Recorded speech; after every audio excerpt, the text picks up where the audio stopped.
बोरीबेके तालुका जुन्नर आजचा विषय आहे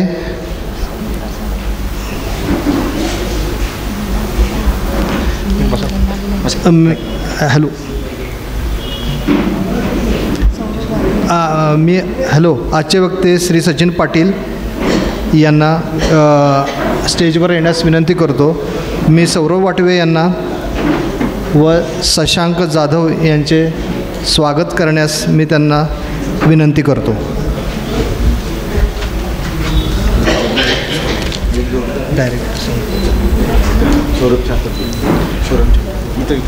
मी सौरभ वाटवे यांना विनंती करतो की त्यांचे स्वागत करावे.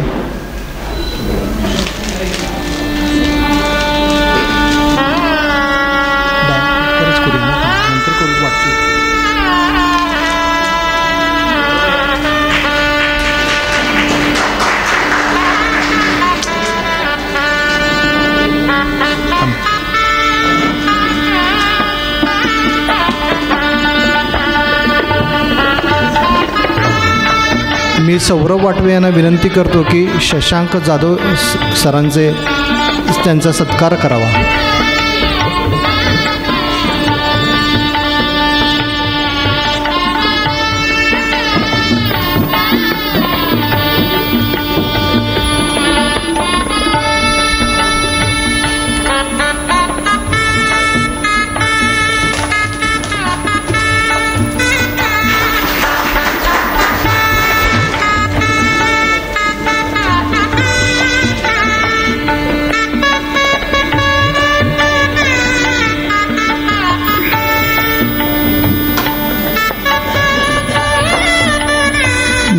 श्रीकांत येडुरकर मामा यांना विनंती करतो की त्यांनी विशेष अतिथी शशांक जाधव व प्रमुख वक्ते सचिन पाटील यांचे स्वागत परिचय व प्रास्ताविक करावा ही मी त्यांना विनंती करतो.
नमस्कार.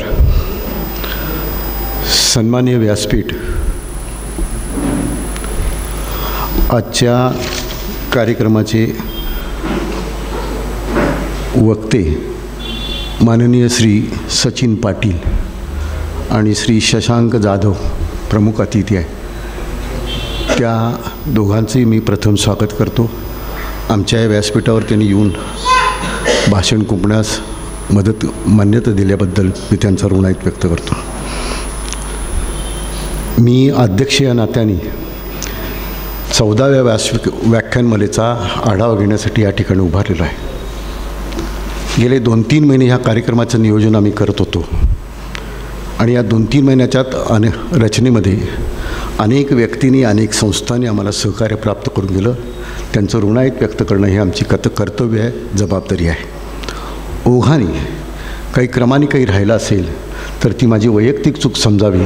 संस्थेच्या वतीने निश्चितच आम्ही त्यांचे आभारी होतो. यंदाच्या व्याख्यानमालेबद्दल आपण 5 पुष्पाबद्दल आपण विगतवारी या 4 व्याख्यानात माझ्या जी सूत्रसंचालन जी मंडळ होती किंवा सन्मान ह्या ठिकाणी अध्यक्षस्थानी जी मंडळ होती त्यांनी निवेदनात सांगितलं की आम्ही 5 व्याख्यान यंदा का केली. त्याला 2 कारणं होती की राष्ट्रीय स्वयंसेवक संघाचं 100 वर्ष आणि दामोदर भटांनी व्याख्यानमालेस प्रारंभ केला त्यासाठी 100 वर्ष.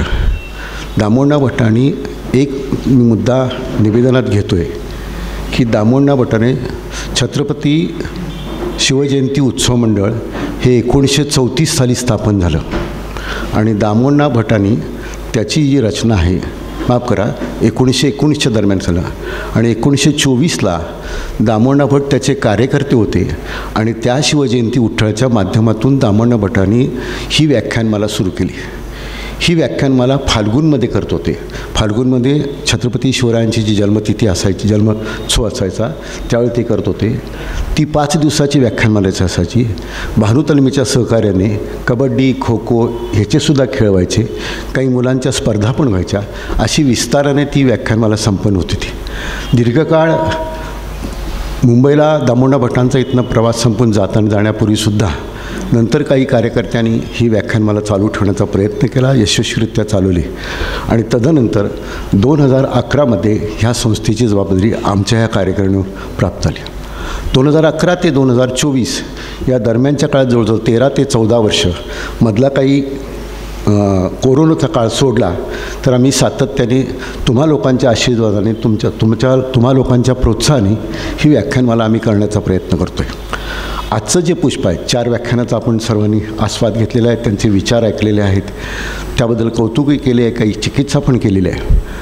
परंतु आजचं जे समारोपाचं जे व्याख्यान आहे ते आजचं पुष्प कैलासवासी विनायकराव केशवराव जाधव हे स्मृतिपुष्प असून हे स्मृतिपुष्प आपण आज donate Shri SV Jadhav contractor या ठिकाणी श्री शशांक जाधव आणि त्यांचे कुटुंबीयसुद्धा या ठिकाणी उपस्थित आहेत.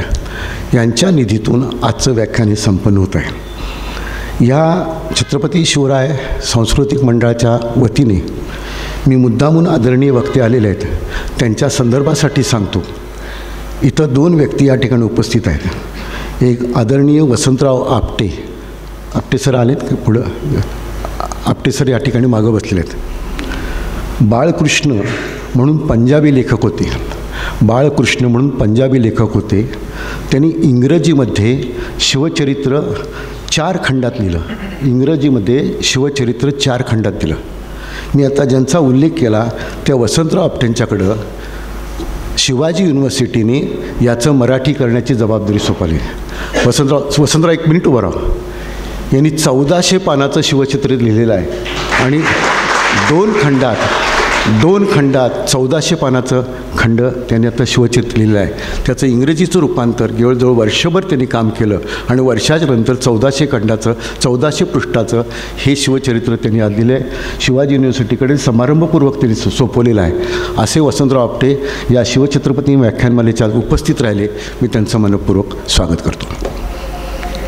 आज विशेष व्याख्यानमालेमध्ये ही जी काही आमची 5 व्याख्यानं झाली त्यामध्ये पद्मश्री चैत्राम पवार, अभिराम भडकमकर, सुहासराव मराठे, अपर्णा लणिंगेकर यांची व्याख्याते आणि मुलाखत अशा दोन्ही स्वरूपात या ठिकाणी व्याख्यानं संपन्न झाली.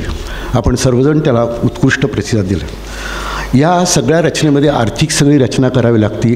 ठिकठिकाणचे जे काही मानधन असतं, प्रवास असतो, या हॉलचं भाडं असतं, ह्या सगळ्या व्याख्यानाला एका व्याख्यानाला सरासरी 20,000 रुपये खर्च येतो. गेले 2 वर्षापूर्वी आम्ही दामोदर भटांनी जे कोणी निधी दिला त्या निधीमध्येच्या व्याजातच ते बसवत होतो. पण 2 वर्षापूर्वी आम्ही एक असा प्रयत्न सुरू केला की व्याख्यान पुष्प प्रायोजक म्हणून आपण शोधायचा प्रयत्न केला. मला इथं नमूद करताना अत्यंत आनंद होतो आहे की आमच्या 2 वर्षाच्या प्रयत्नातनी अनेक लोकांनी उदार हस्ताने आम्हाला या ठिकाणी मदत केली. त्यात प्रामुख्याने डॉक्टर सुरेशराव अभ्यंकर, श्री सौ अर्जुन वाडकर, विठ्ठल देशपांडे, सौ मीरा प्रसाद आपटे आणि आजचे श्री शशांक जाधव यांनी आम्हाला व्याख्यानमालेचं आहे. मी मुद्दाम उल्लेख करतो, शशांक जाधवांच्याकडे मी भेटायला गेलो होतो. त्याने आम्हाला आश्वासन दिलेलं आहे की दरवर्षी छत्रपती शिवाजी महाराजांचं जे व्याख्यान होईल, तुमच्याकडे जे व्याख्यान होईल त्याची आर्थिक जबाबदारी माझ्यावर होईल. सर जर आपण उभं राहू. एक व्याख्यानाची जे काही त्याचं मानधन असेल, कॉस्टिंग असेल, ते काय असेल ती जबाबदारी होणार. अशी लोकं आमच्या पाठीशी राहिल्यामुळं आम्हाला एक प्रोत्साहन मिळतं, त्याचा एक आधार मिळतो आणि पुढचं पाऊल टाकण्यासाठी धाडस प्राप्त होतं. खरोखर या सर्व आर्थिक नियोजन देणाऱ्या सर्वांचं मी मनपूर्वक केलं. संस्था ही राष्ट्रीय विचाराची धारा धरून केलेली आहे. राष्ट्रीय स्वयंसेवक संघाच्या शताब्दीनिमित्त व्याख्यानमाला केलेली आहे. दोघांची एकच हिंदुत्ववादी किंवा राष्ट्रीय विचाराची धारा समान असल्याकारणाने आम्ही मुद्दाम राष्ट्रीय स्वयंसेवक संघाच्या शताब्दीचं व्याख्यानमाला केलेलं आहे. ही संस्था चॅरिटी कमिशनकडून नोंद असून जवळजवळ 14 वर्ष आम्ही व्याख्यानमाला करतो आहे. कोविडमधले काही 2 वर्ष असती वगळता ही सातत्याने खूप मोठे जवळजवळ 30-35 वक्ते ह्या व्यासपीठावर प्रबोधन करून गेले, आपल्या मिरजकरांचे भेटून गेले. काही मी वागणी दाखल नाव वाचतो. आदरणीय शंकरराव अभ्यंकर, भाऊ तोरसेकर, सुनील देवधर असे 30 ते 35 व्याख्याते या व्यासपीठावर व्याख्यान देऊन गेलेले आहेत. याचा सगळा आर्थिक नियोजन मग मी उल्लेख केल्याप्रमाणे 20,000 रुपयाचा खर्च होतो. स्थिर निधी करतो. आम्ही 2 प्रकार केलेत की 2 लाख रुपयाचा स्थिर निधी दिला तर त्यांच्या नावानं त्यांच्या स्मृतिपुष्पवर्ष आम्ही 1 व्याख्यान करू. त्या व्याख्याचं त्या स्थिर निधीचं फक्त आम्ही व्याज वापरतो, त्याचं मुद्दल वापरत नाही. पण अन्य ज्या देणगी येतात त्याचं मात्र कमी जास्त झालं तर देणगीच्या ह्याच्यातनं करतो. 2 लाखाचे आम्हाला 2 स्थिर निधीसाठी देणगी आहे. मी आज ती देणगी जाहीर करतो आहे. आपण सर्वजण टाळा वाजून ते स्वतः मी आणि कुंडले सर त्यांच्याकडून निधीचे मागायला गेलो होतो. त्यांनी सांगितलं तुम्ही चांगलं काम करताय, तुमच्या पाठीशी मी उभा आहे. मी म्हटलं समारोपाच्या दिवशी तुम्ही या, तुम्ही काम करत राहा, आमचा त्याला पाठिंबा आहे असं. आजचं ह्यासाठी एक देवधर अभ्यंकरांचा तर आपण 2 वर्ष उल्लेख करतो आहे. यंदा आपल्याला श्री अरविंद जोशी यांनी त्यांचे वडील गंगाधर पंत जोशी यांच्या स्मरणार्थ 2 लाख रुपये कालच आपल्याला दिलेले आहेत. 2 लाखाची 2 व्याख्यानं आणि सरांचं 1 व्याख्यान असं 3 व्याख्यानाची रचना पुढील वर्षांपर्यंत परत असावे. यंदापुरती 5 व्याख्यानाची रचना होती. निवास व्यवस्था शक्यतर आम्ही वक्त्यांची लॉजिंगमध्ये व्यवस्था करत नाही. अपेक्षा असं असती की एखाद्या कुटुंबाचा त्याचा परिचय व्हावा, त्याची स्नेह व्हावा, विचाराची देवाणघेवाण व्हावी, ह्या दृष्टिकोनातून पर्पजली काही लोकांच्या घरी आम्ही उतरायची व्यवस्था करतो. काहीच जर झालं नाही तर आम्ही लॉजिंगवर जातो. त्यामध्ये यंदा आम्हाला देवेकर कुटुंबीय, नंतर दिलीप पवार, सुधीर गोरे यांनी आम्हाला निवासाच्या व्यवस्थेसाठी सहकार्य केलं. त्यांचाही मी ऋण व्यक्त करतो. सॉरी.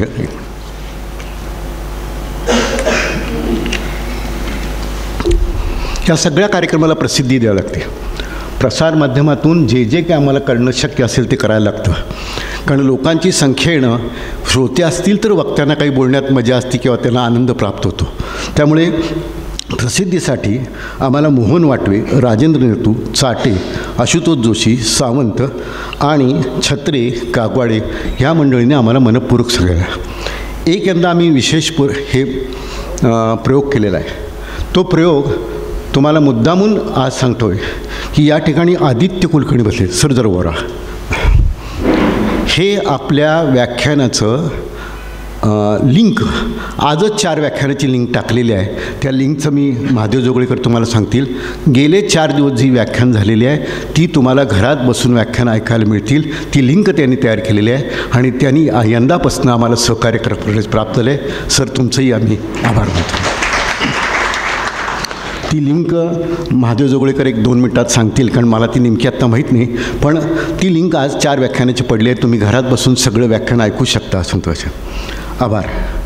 मिरज विद्यार्थी संघाचा या ठिकाणी सर तुमच्या माहितीसाठी सांगतो, आमच्यासमोर जी काही बाग दिसते ना, बाग तिथंच म्हणतो. तुम्ही आत्ता आलात तिथं. 1920ला स्वातंत्र्यवीर सावरकरांचं भाषण ह्या ग्राउंडवर झालेलं आहे. स्वातंत्र्यवीर सावरकरांचं भाषण ह्या पुष्पावर झालेलं आहे. अशी ही समृद्ध पुण्यवान भूमीत आज तुम्ही व्याख्यान देत आहे. कदाचित तुम्हालासुद्धा एक आनंदाचा योग प्राप्त होईल. त्याचबरोबर महाराष्ट्राच्या इतिहासात, महाराष्ट्राच्या संस्कृती इतिहासात कधीही घडलं नाही असं पु ल देशपांडे, नंतर पु ल देशपांडे, तर्कतीर्थ लक्ष्मण शास्त्री जोशी आणि कवी कुसुमाग्रज ह्या स्टेजवर एकत्र येण्याचा योग फक्त महाराष्ट्रात मिरज विद्यार्थी संघात आलेला आहे. तो 1990 साली आलेला आहे. हा योग असलेल्या ह्या पुण्यभूमीत वक्ते आज सन्माननीय आहेत आणि तुम्हीसुद्धा श्रोते आहेत. आपल्या दोघांचंही भाग्य आहे की आपण ह्या चांगल्या भूमीत आपण व्याख्यान ऐकतोय, व्याख्यान देत आहेत.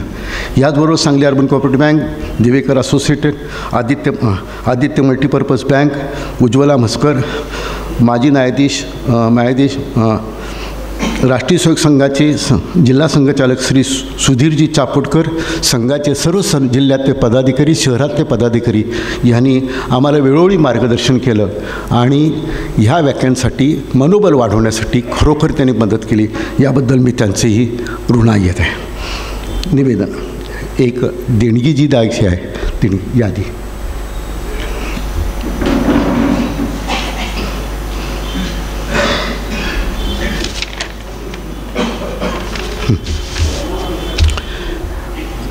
आमच्या निमंत्रण पत्रिकेत व्याख्यानमाला सुरू होण्यापूर्वीची देणगीची यादी आम्ही प्रसिद्ध केलेली आहे. व्याख्यानमाला सुरू झाल्यानंतर आणि आत्ताच्या क्षणापर्यंत ज्या व्यक्तींनी आम्हाला देणगी देऊन प्रोत्साहन दिलं त्यांचा मी फक्त नामोल्लेख करतो, त्यांच्याबद्दल कृतज्ञता व्यक्त करतो.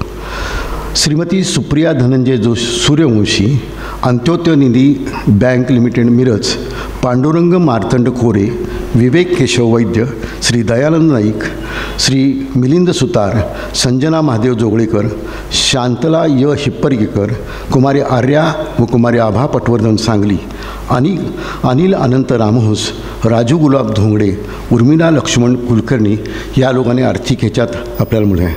त्याचबरोबर एक्सलन्स क्लासेस मिरज आणि विकास कुलकर्णी या दोघांनी आम्हाला व्याख्यानमालेसाठी निधी देण्यासाठी. आत्ता काही क्षणापूर्वी आम्हाला प्राप्त झाले विष्णू सदाशिव तुळपुळे, वसंतराव आपटे, मेघना दाते, अरुण गायकवाड आणि सुनील आवटी सर यांनी आम्हाला ह्या देणगी सोपल्या. सर्व देणगीदारांचे संस्थेचा अध्यक्ष म्हणून मी अत्यंत मनपूर्वक कृती आहे. तुमच्या आशीर्वादावर हा सगळा डाव मांडला आहे. तुम्हीच हा सगळा पुढे घेऊन जायचा आहे. आम्ही फक्त नाममात्र आहोत. हा प्रवास आमचा छोटा आहे. आम्ही फक्त पदाधिकारी म्हणून मिरवतो आहे. मिरवण्याचं श्रेय तुम्ही आम्हाला देत आहे. हे तुमच्या मोठे मनाचा मोठेपणा आहे. परंतु तुमच्याच आशीर्वादावर हा सगळा आम्ही डाव खेळतो आहे. एक मी छोटंसं निवेदन करतो. नवरात्र संगीत महोत्सव 70 वर्षाची संगीत परंपरा असलेली नवरात्र संगीत महोत्सव, जसं ही 100 वर्षाची, या व्याख्यानमालेला 100 वर्ष पूर्ण झाली, आमच्याला 14 झाली, तशी 70 वर्षाची संगीत सभा असलेली, शास्त्रीय बैठक असलेली देशातील एकमेव नवरात्र संगीत सभा आहे. तिचं उद्घाटन यंदा 71 वर्ष आहे. 22 तारखेला शास्त्रीय गायिका, आंतरराष्ट्रीय शास्त्रीय गायिका कलापिनी कोमकिली मध्य प्रदेशच्या गायिका आहेत, देवासच्या राहणार आहेत. त्यांच्या हस्ते यंदाचा नवरात्र संगीत महोत्सवाचं उद्घाटन आहे. संस्थेचा त्याही संस्थेचा पदाधिकारी म्हणून आपण सर्वांना निमंत्रित करतो. त्याचबरोबर माझे कार्यकारिणीचे सदस्य, वास्तविक अध्यक्ष म्हणून मला 5 दिवसात काहीच बघायला लागलं नाही. शेवटी मला म्हटलं निदान शेवटच्या दिवशी तरी तुम्ही उभा राहा स्टेजवर. पण माझे सगळ्या कार्यकारिणी सदस्य, त्यांच्याबरोबरच्या आलेल्या सर्व कार्यकर्त्यांनी हे अत्यंत चांगल्या रीतीने हाताळल्याबद्दल मी माझ्या कार्यकारिणी सदस्यांचे सुद्धा आभार मानतो. शेवटी आपण रसिक होतो. तुम्ही आम्हाला पाठबळ देता, तुम्ही सगळेजण आम्हाला उभा राहता, त्यामुळे तुमचाही मी ऋण व्यक्त करतो. आणि ह्या 14 व्याख्यानमालेचं अध्यक्ष या नात्याने मी समारोप करतो. आणि पुढील जे काही व्याख्यानाचे सूत्र आहे ते माननीय श्री सरांच्याकडे देतो. आपण सर्वांचे पुनश्च एकदा आभार. धन्यवाद. धन्यवाद मामा. एक मी फक्त उल्लेख करायचा राहिला सरांचा. शशांक जाधव, सौ शर्मिला शकन Jadhav, diploma in civil engineer, माजी नगराध्यक्षा श्रीमती सुनंदा जाधव यांचे ज्येष्ठ सुपुत्र. जसं आमच्या हॉलचा सर्वजण मिरजकर बौद्धिकासाठी किंवा सांस्कृतिक कार्यक्रमासाठी जातो, तसं आपलं जे बालगंधर्व नाट्यमंदिर आहे त्या नाट्यमंदिराचे हे बांधकाम करणारे आहेत शशांक जाधव कॉन्ट्रॅक्टर, बालगंधर्व नाट्यगृह यांनी बांधलेलं आहे. नवीन वॉटर सप्लाय किमचे 100 कोटीपेक्षा जास्त रकमेचे त्यांनी कामं पूर्ण केलेले आहेत. मिरज लातूर अशी पाणीपुरवठा करणारी 2016ची जी दुष्काळ भाग पडला त्या पाणीपुरवठ्याचे जे टँकरचं जे काम करत होतं तेही जाधव सरांनी केले. 8 दिवसाच्या पूर्ण करून त्यांनी पूर्ण केलं. जवळजवळ 4 महिने मिरजेतून लातूरला अशा पद्धतीने पाणी पुरवठा होता. मिरज लायन्स क्लबचे माजी अध्यक्ष आणि अनेक सामाजिक उपक्रमात सढळ यांचा परिचय करतो. पुनश्च एकदा आपल्या सर्वांचे आभार. धन्यवाद. धन्यवाद मामा. मी श्री शशांक जाधव सर यांना विनंती करतो की त्यांनी आपले मनोगत व्यक्त करावे.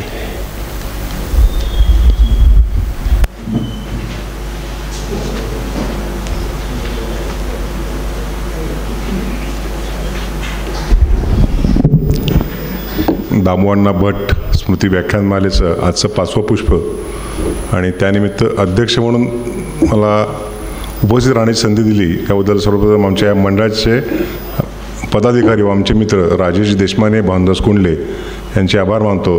खरं तर 10 वर्षापूर्वी योग त्यांनी मला पूर्वी एकदा आणला होता ह्याच व्यासपीठावर, ह्याच व्याख्यानमालेच्या माध्यमातून. तेव्हा भाऊ तोसेकर व्यक्ती होते आणि मला ही संधी दिली होती आणि ह्यावेळेला त्यांनी विनंती केली आणि आम्ही आमच्या कुटुंबाच्या वतीनं मान्यता दिली की आमच्या वडिलांच्या स्मरणात इथून पुढचे सर्व शिवाजी महाराज ह्या विषयावरती होणारी व्याख्यानाचं प्रायोजक होतं आमच्या कंपनीने घ्यायचं आम्ही ठरवलं आणि तशी मी त्यांना ग्वाही दिली. आणि ही संधी आम्हाला खरं तर संधी आहे, ही एक चांगली विचार मांडायला आपण एक चांगली संस्था काम करते, त्याला प्रोत्साहन देणं आपल्या मिरजकरांचं काम आहे. त्यातला एक माझा छोटासा खारीचा वाटावून आम्ही आमच्या कंपनीमार्फत उचलला आहे. ही संधी दिल्याबद्दल ह्या मंडळाचे मी आभार मानतो. आणि आपण आणि आपले वक्ते यांच्यामध्ये फारसा वेळ मी न दवडता आजच्या व्याख्यानाचा आपण सर्वांनी माझ्यासकट सर्वांनी आनंद घ्यावा अशी इच्छा व्यक्त करतो आणि नमस्कार, धन्यवाद.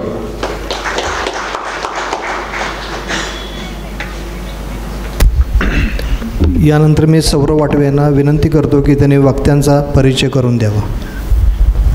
आज छत्रपती शिवाजी महाराजांच्या जीवनावरती व्याख्यान होतं आहे आणि आपल्यासमोर सचिनदादा पाटील हे वक्ते म्हणून उपलब्ध आपल्याला झालेले आहेत. सचिनदादांचा परिचय करून द्यायचा तर कुणीही समजा आता यूट्यूबवर सचिन पाटील असं नाव टाकलं आणि सर्च केलं तर तुम्हाला कमीत कमी 100 व्हिडिओज वेगवेगळ्या विषयांवरती मतं मांडलेली त्यांनी तुम्हाला अवेलेबल होतील.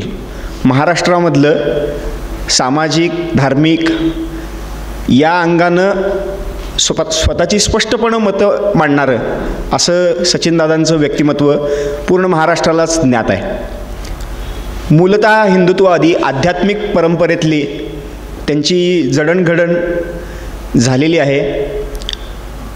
अनेक हिंदुत्ववादी संघटनांशी, विवेक विचार मंचाशी सुद्धा त्यांचा संपर्क आहे. हिंदुत्व या विषयावरती यापूर्वी पण अनेक वेळेला त्यांनी व्याख्यानं केलेली आहेत. जसं मी आपल्याला म्हणालो की सामाजिक, आर्थिक आणि करंट टॉपिक्सवर त्यांचा एक हातखंड आहे असं आपण म्हणूया. त्यांचं मूळ गाव जुन्नर हे आहे. जुन्नर इथले मूळचे रहिवासी आहेत आणि त्यांना लहानपणापासून वाचन, मतं व्यक्त करणं, लिखाण अशा सगळ्या गोष्टींची आवड आहे. तर आज या व्याख्यानमालेच्या खऱ्या अर्थानं उद्देश सफल होतो आहे हे मी असं म्हणतो. याचं कारण ही व्याख्यानमाला जी सुरुवात झाली ती छत्रपती शिवाजी महाराजांचं आयुष्य लोकांसमोर मांडलं जावं यासाठी झाली. त्याच्या पाठीमागं काही उद्देश होता का असं जेव्हा आपण थोडा विचार करतो तेव्हा लक्षात येतं की तो काळ पारतंत्र्याचा काळ होता आणि पारतंत्र्याच्या काळामध्ये छत्रपती शिवाजी महाराज मांडले की स्वाभाविकपणे स्वधर्म आणि स्वराज्य कळतं. ज्याला स्वराज्य कळतं त्याला मग त्यावेळेला इंग्रजांच्या विरुद्ध उठाव करणं किंवा स्वातंत्र्ययुद्धात सहभागी होणं याच्यासाठी मनोभूमिका तयार त्या व्याख्यानमालेमध्ये होत होती आणि त्यामुळे छत्रपती शिवाजी महाराज त्यावेळेला मांडले जावेत असं स्वाभाविक आहे. त्यावेळेच्या व्याख्यानमाला सुरू करणारे आपले दामोअण्णा भट जे होते त्यांची ही अपेक्षा होती. आज जसं ही व्याख्यानमाला आपण पुढं नेतोय गेली 10 वर्ष, तर सातत्यानं आपण एक पुष्प हे छत्रपती शिवाजी महाराजांच्या आयुष्यावरती आपण ठेवतो, आधारून ठेवतो. छत्रपती शिवाजी महाराजांच्या आयुष्यातले वेगवेगळे पैलू आपल्या सगळ्यांसमोर यावेत, त्यांचं कार्य आपल्यासमोर उलगडलं जावं या अनुषंगानं मांडणी आपल्यासमोर अपेक्षित असते आणि ती आज मांडणी करण्यासाठी आपल्यासमोर सचिनदादा पाटील आहेत. मी त्यांना विनंती करतो की कार्यक्रमाच्या क्रमाप्रमाणे आपण सगळ्यांसमोर आजचं छत्रपती शिवाजी महाराजांचं हिंदवी स्वराज्य या विषयावरती मांडणी करा. धन्यवाद सौरव वाटवे सर. जोगळेकर जर असतील तर स्टेजवर एक ती लिंक ती लिंक सांग. लिंक सांग. भाषणांची लिंक पाहिजे असेल तर फोन नंबर लिहून घ्या. 96 238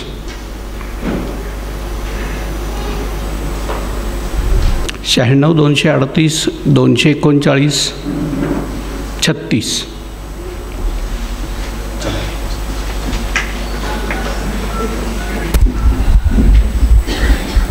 हॅलो सर.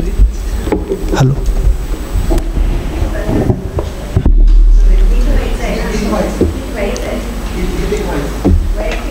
वैयक्तिक गीत व्हायचं आहे.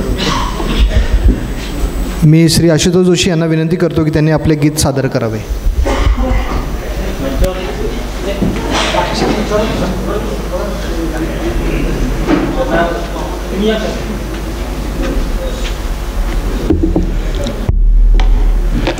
गीत वैयक्तिक आहे. हा अजिंक्य आहे नरसिंहांचा देश, हा अजिंक्य आहे नरसिंहांचा देश. उसळले रक्त हे पुन्हा अगस्ती ऋषींचे, सळसळले उज्ज्वल शौर्य भीष्म भीमाचे. रसरसले तेजही प्रताप गोविंदांचे. श्री शिवरायाचा दुमदुमला आवेश, हा अजिंक्य आहे नरसिंहांचा देश, हा अजिंक्य आहे नरसिंहांचा देश. हे उधाण आले पुन्हा शक्ती सिंधूला, धगधगल्या हृदयी स्वातंत्र्याच्या ज्वाला. प्रत्येक वीर प्रलयंकर रुद्रच गमला, प्रत्येक चढवितो रणवीराचा वेश. हा अजिंक्य आहे नरसिंहांचा देश, हा अजिंक्य आहे नरसिंहांचा देश. नेत्रातून झडतो प्रलयीचा अंगार, अन नसानसातून बिजलीचा संचार. आकाशात चिरते विजयाची ललकार, मृत्युंजय सगळे घ्याया रिपुचा घास. हा अजिंक्य आहे नरसिंहांचा देश, हा अजिंक्य आहे नरसिंहांचा देश. निज शिरा घेऊनी आपुल्याच हातात, आईस्तव लढते धडही संग्रामात. झुंजतारी पुंशी बनुनी झंझावात, मर्दाचा जोवर अखेरचा तो श्वास. हा अजिंक्य आहे नरसिंहांचा देश, हा अजिंक्य आहे नरसिंहांचा देश. सर्पांनो येथे गरुड सैन्य जमलेले, श्वानांनो येथे सिंह सैन्य सजलेले. गवतांनो येथे वणवे हे धगधगले, हे शेन सुसज्जित करण्या कपोत नाश. हा अजिंक्य आहे नरसिंहांचा देश, हा अजिंक्य आहे नरसिंहांचा देश, हा अजिंक्य आहे नरसिंहांचा देश. धन्यवाद आशुतोषजी. सर मला एक सूचना आहे, कार्यक्रमाच्या शेवटी वंदे मातरम होणार आहे तरी कोणी जाऊ नये. एक होते राजे शिवाजी, भीती नव्हती त्यांना जगाची. चिंता नव्हती परिणामांची, कारण त्यांना साथ होती भवानी मातेची आणि आई जिजाऊंची. ज्यांची जात मर्द मराठ्यांची, देशात लाट आणली भगव्याची आणि मूर्तमेढ रोवली स्वराज्याची. म्हणूनच म्हणतात जय भवानी जय शिवाजी. छत्रपती शिवाजी महाराज की, हिंदू धर्म की जय भवानी जय शिवाजी. मी आजचे प्रमुख वक्ते श्री सचिन पाटील यांना विनंती करतोय की त्यांनी आपला विषय मांडावा.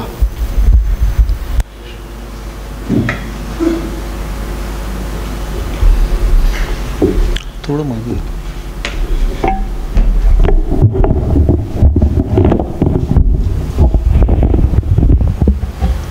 ओके.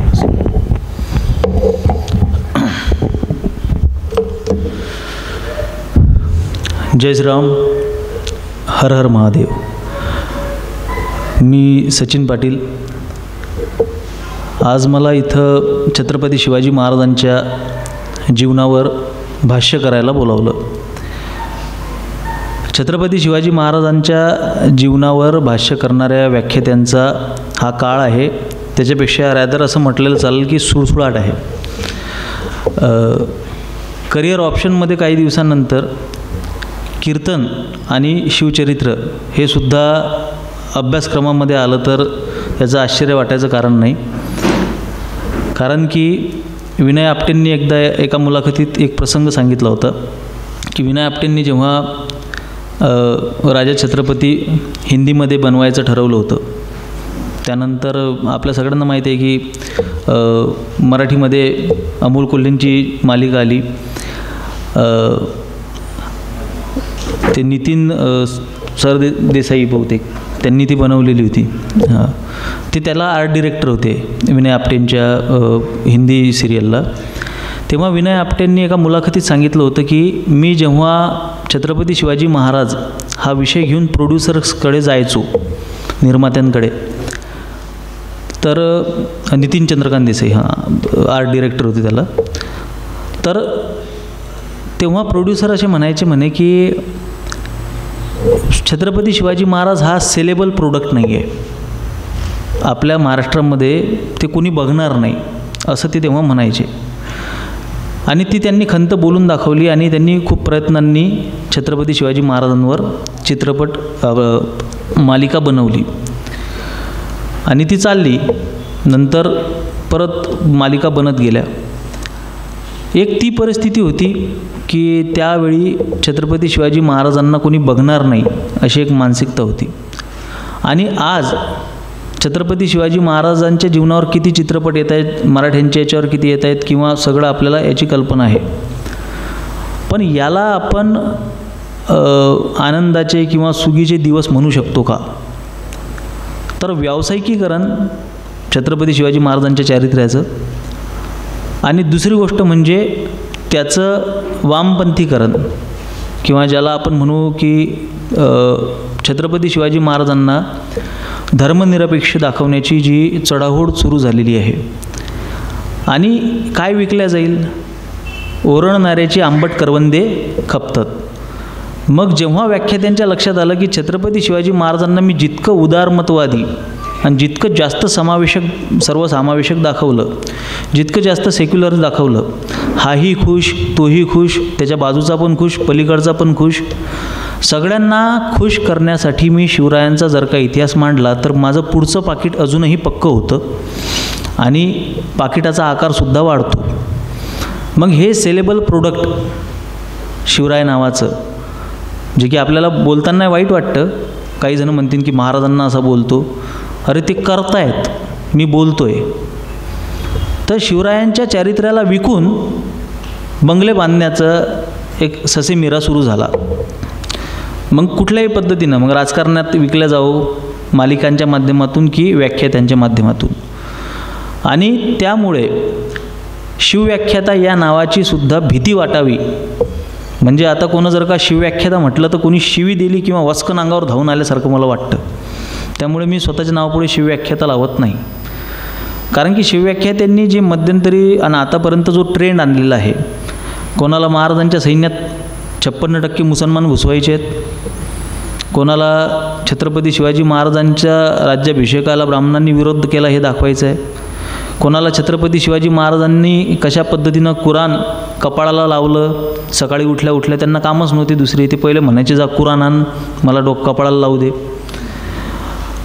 याच्यापासून तर ते पार वेगवेगळे किस्से कथा आपल्यापर्यंत पोचल्या आणि लोकांनी ह्या स्वीकारल्या. सर्वसमावेशकता लोकांना गोड वाटतं ते. मग महाराजांच्या बद्दलचे किस्से कहाण्या सुरू झाल्या की महाराजांनी असं, मग त्याच्यामध्ये एक एक भर पडत गेली. अलीकडे एक व्याख्यान मी ऐकलं. दुर्दैवाची गोष्ट म्हणजे त्या व्याख्यानाचे आयोजक हिंदुत्ववादी संघटना होत्या. पण आता हिंदुत्ववादी संघटना म्हटल्या तरीसुद्धा आजच्या पोरांना काय पाहिजे की बाबा असा व्याख्याता पाहिजे की ज्याची रीच जास्त आहे, सोशल मीडियावर म्हणा किंवा सगळीकडे रीच. मग असा एक व्याख्याता त्यांनी नवीन नवीन कुत्र्याच्या छत्रीसारखे व्याख्याते उगवले, ते एक त्याने बोलावला. आता तो धार्मिक व्यासपीठावरून, ज्याला बजरंग दल विश्व हिंदू परिषदेचं अधिष्ठान आहे, अशा व्यासपीठावरून सांगतोय की छत्रपती शिवाजी महाराजांचा एक मुस्लिम सैनिक, महाराज त्याला जखमी सैनिकाला भेटायला गेले आणि तो रडायला लागला. महाराजांनी विचारलं, तू काळजी करू नको, तुझ्या कुटुंबाची जबाबदारी मी घेणार, तू रडू नकोस. नाही म्हणते महाराज, मी त्याच्यासाठी रडत नाही आहे, माझा हात छाटला गेला आहे आणि आता मी तुम्हाला कुर्निसात तुम्हाला मी मुजरा करू शकत नाही, याचं मला दुःख वाटते. पब्लिक टाळ्या वाजवायला लागली. आता या पद्धतीनं जर का शिवचरित्र समाजामध्ये सांगितलं जाणार किंवा जात असेल तर शिवचरित्र आपण सांगावं का, लोकांनी ऐकावं का, हा मोठा प्रश्न निर्माण होतो. म्हणून जसं मी सुरुवातीला म्हटलं की छत्रपती शिवाजी महाराजांच्या जीवनावर माझ्यासारख्या माणसाला बोलावणं हे थोडंसं न परवडणारं, खिशाला नाही म्हणत मी येण्या जाण्याचा खर्च घेतो, फक्त मानधन वगैरे घेत नाही, हा माझा व्यवसाय नाही आहे. तर न परवडणारं म्हणजे मंडळाला कधीकधी भारी जाऊ शकतं, कधीकधी माझे कार्यक्रम रद्द होतात, कधीकधी बोलण्यावर बंदी येते, कधीकधी व्यासपीठावर चढताच नोटीस हातात येते, अमुक एका विषयावर बोलू नका. तर हे न परवडणारं, तर मी सर्वात पहिले या मंडळाचे, त्यांच्या धाडसाचे मी अभिनंदन करतो की तुम्ही मला इथं बोलावलं, हे तुमचं धाडस आहे. कारण मी त्या दृष्टिकोनातून न परवडणारा व्याख्याता आहे. कारण की मी इतिहास म्हणून पाहतो, मी तिथून भावनिकतेचा चष्मा काढून टाकतो. छत्रपती शिवाजी महाराज हा असा विषय आहे की याला आपण खूप जास्त भावनिक केलं आहे. इतकं भावनिक केलं आहे की एक कर्नाटकमधली व्यक्ती छत्रपती शिवाजी महाराजांची लक्षणं सांगत होती, त्यांच्या चित्राकडे बघून लक्षणं सांगत होती आणि लक्षणं सांगताना ते शिवाजी म्हणत होते, पण ते खूप उत्तम माहिती देत होते. तर कमेंट काय असायला पाहिजेत त्या व्हिडिओला, त्या माणसाला आमची पोरं शिव्या घालत होती, काय म्हणून, हे छत्रपती शिवाजी महाराज बोल. बरोबर आहे, तो विषय घाला चुलीत, पहिले तू छत्रपती शिवाजी महाराज बोल. आम्हाला नॉलेजशी देणं घेणं नाही आहे, आम्हाला समोरचा काय सांगतोय याच्याशी देणं घेणं नाही आहे. आम्ही फक्त, आम्हाला डोक्यात हे घालून दिलं आहे की फक्त आदर करायचा आहे, छत्रपती शिवाजी महाराज बोलायचं आहे आणि छत्रपती शिवाजी महाराज बोललं तरच आदर होणार आहे. मग छत्रपती शिवाजी महाराज बोलून त्याच्यात 57% मुसलमान घालू देत का 58% की 99% करू देत, त्याच्याशी आम्हाला देणं घेणं नाही, त्याच्याशी आम्हाला सोयरसुतक नाही. हे समाजमन बनवलं जातं आहे. हे समाजमन का बनवलं जातं आहे, ह्या चळवळी आहेत ना, समाजामध्ये चळवळी चालवण्यासाठी छत्रपती शिवाजी महाराज इंधनासारखे वापरल्या जात आहेत, खास करून डाव्यांकडून. उजव्यांना तितके छत्रपती शिवाजी महाराज कॅश करता आले नाहीत. मी प्रोडक्टसारखंच बोलतो आहे, बऱ्याचशा लोकांच्या मनाला लागेल ते, पण जर का मनाला लागत असेल तर आपण पेटून उठलं पाहिजे. आणि ज्यांनी प्रोडक्ट म्हणून महाराजांना सेल करायला सुरुवात केलेली, आपण त्यांच्या विरोधात आपण पेटून उठलं पाहिजे. हिंदुत्ववाद्यांना छत्रपती शिवाजी महाराज तितकेशे आपल्या पद्धतीनं मांडताच आले नाहीत. कारण काय आहे, तर हिंदुत्ववादी म्हणवणाऱ्या व्याख्यात्यांमध्ये म्हणा किंवा प्रचारकांमध्ये म्हणा, त्यांच्यामध्ये दोन गोष्टी खूप आहेत, एक भयगंड आहे आणि दुसरा अपराधगंड आहे. छत्रपती शिवाजी महाराज किंवा कुठल्याही गोष्टीबद्दल ताकदीने ठामपणे बोलण्यासाठी आमच्या मनामध्ये इतका अपराधगंड घालून दिलेला आहे की छत्रपती शिवाजी महाराजांच्या राज्याभिषेकाला ब्राह्मणांनी विरोध केला. ही गोष्ट आम्ही इतक्या सॉफ्ट पद्धतीने हाताळतो. कसं हाताळतो आम्ही? आमचे व्याख्याते, आमचे मार्गदर्शक कशा पद्धतीनं बोलतात या विषयावर, किंवा ज्यांना आम्ही हिंदुत्वाचे धागेदोरे त्यांच्या हातात दिलेले आहेत ते म्हणतात केला असेल ब्राह्मणांनी अन्याय, केला असेल त्याच्यासाठी आज आम्ही तुमची माफी मागतो, पण आज बघा परिस्थिती. अरे तुम्ही थेट का नाकारत नाही? थेट गबरे, दाखला दे, कागद दाखव. ही आपली भाषा का नाही आहे? ही नाही आहे आपली भाषा. पहिले आपण स्वीकार करतो मग त्याचं खंडन द्यायला सुरुवात करतो. आपण समोरच्याला ठामपणे विचारत नाही, चल गप्पा मारू नको, कागद दाखव, मला सप्रमाण हे सिद्ध करून दाखव, मला समकालीन कागद दे की ज्या कागदामध्ये छत्रपती शिवाजी महाराजांच्या राज्याभिषेकाला कुठला ब्राह्मण विरोध करतोय. आपले व्याख्याते हा दाखला मागतात का? आपले छत्रपती शिवाजी महाराज मांडणारे किंवा छत्रपती शिवाजी महाराजांवर लिहिणारे लोक ताकदीने लिहितात का? ताकदीने व्यक्त होतात का? नाही होत. त्याला एक कारण आहे. त्याला सगळ्यात मोठं कारण आहे की दुर्दैवाने म्हणा किंवा सुदैवाने म्हणा, इतिहासावर सर्वात जास्त भाष्य किंवा लिखाण आजपर्यंत ब्राह्मण समाजाने केलेलं आहे. बहुतेक सगळे समजा, मग ते गह खरे, विका राजवाडे किंवा सगळीच लोक समजा आतापर्यंतची, आता अलीकडे इतिहास संशोधक नवीन वेगवेगळ्या याच्यातून आलेली आहेत. आता ते लिहित असताना एक तर 47चा फटका बसलेला आहे आपल्याला, म्हणजे तुम्हाला, मी तर मराठा आहे. आता त्याच्यात असं होतं की सोलापूरकरने म्हटलंय की लाच हा शब्द वापरला तर किती मोठं वादंग पेटलं आहे हे आपल्या सगळ्यांना माहिती आहे. पण तिकडे ते एखादा जर का डावा वामपंथी छत्रपती शिवाजी महाराजांना 4 फुटाचा म्हणतोय किंवा लुटारू म्हणतोय किंवा रामचंद्र गुहासारखा व्यक्ती म्हणतोय की 3 जिल्ह्यापुरता मर्यादित, त्याच्यावर लोकांना काही देणं घेणं नसतं, त्याच्यावर काही बोलत नाहीत. तर मांडताना हे जर का आपण अशा पद्धतीनं मांडलं किंवा ताकदीनं मांडलं किंवा खूप जास्त फर्म यानं मांडलं तर हे माझ्या अंगलट येईल का?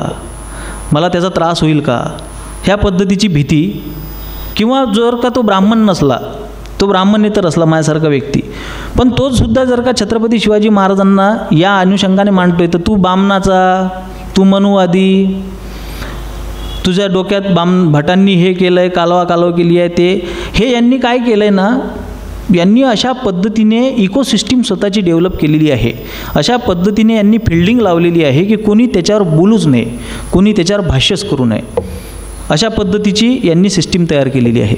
तर ती आपल्याला भेदावी लागेल. तर त्यासाठी आपल्याला काय करावं लागेल? तर त्याच्यासाठी आपल्याला सगळ्यात आधी आपल्या मनातला हा भयगंड झटकून काढावा लागेल.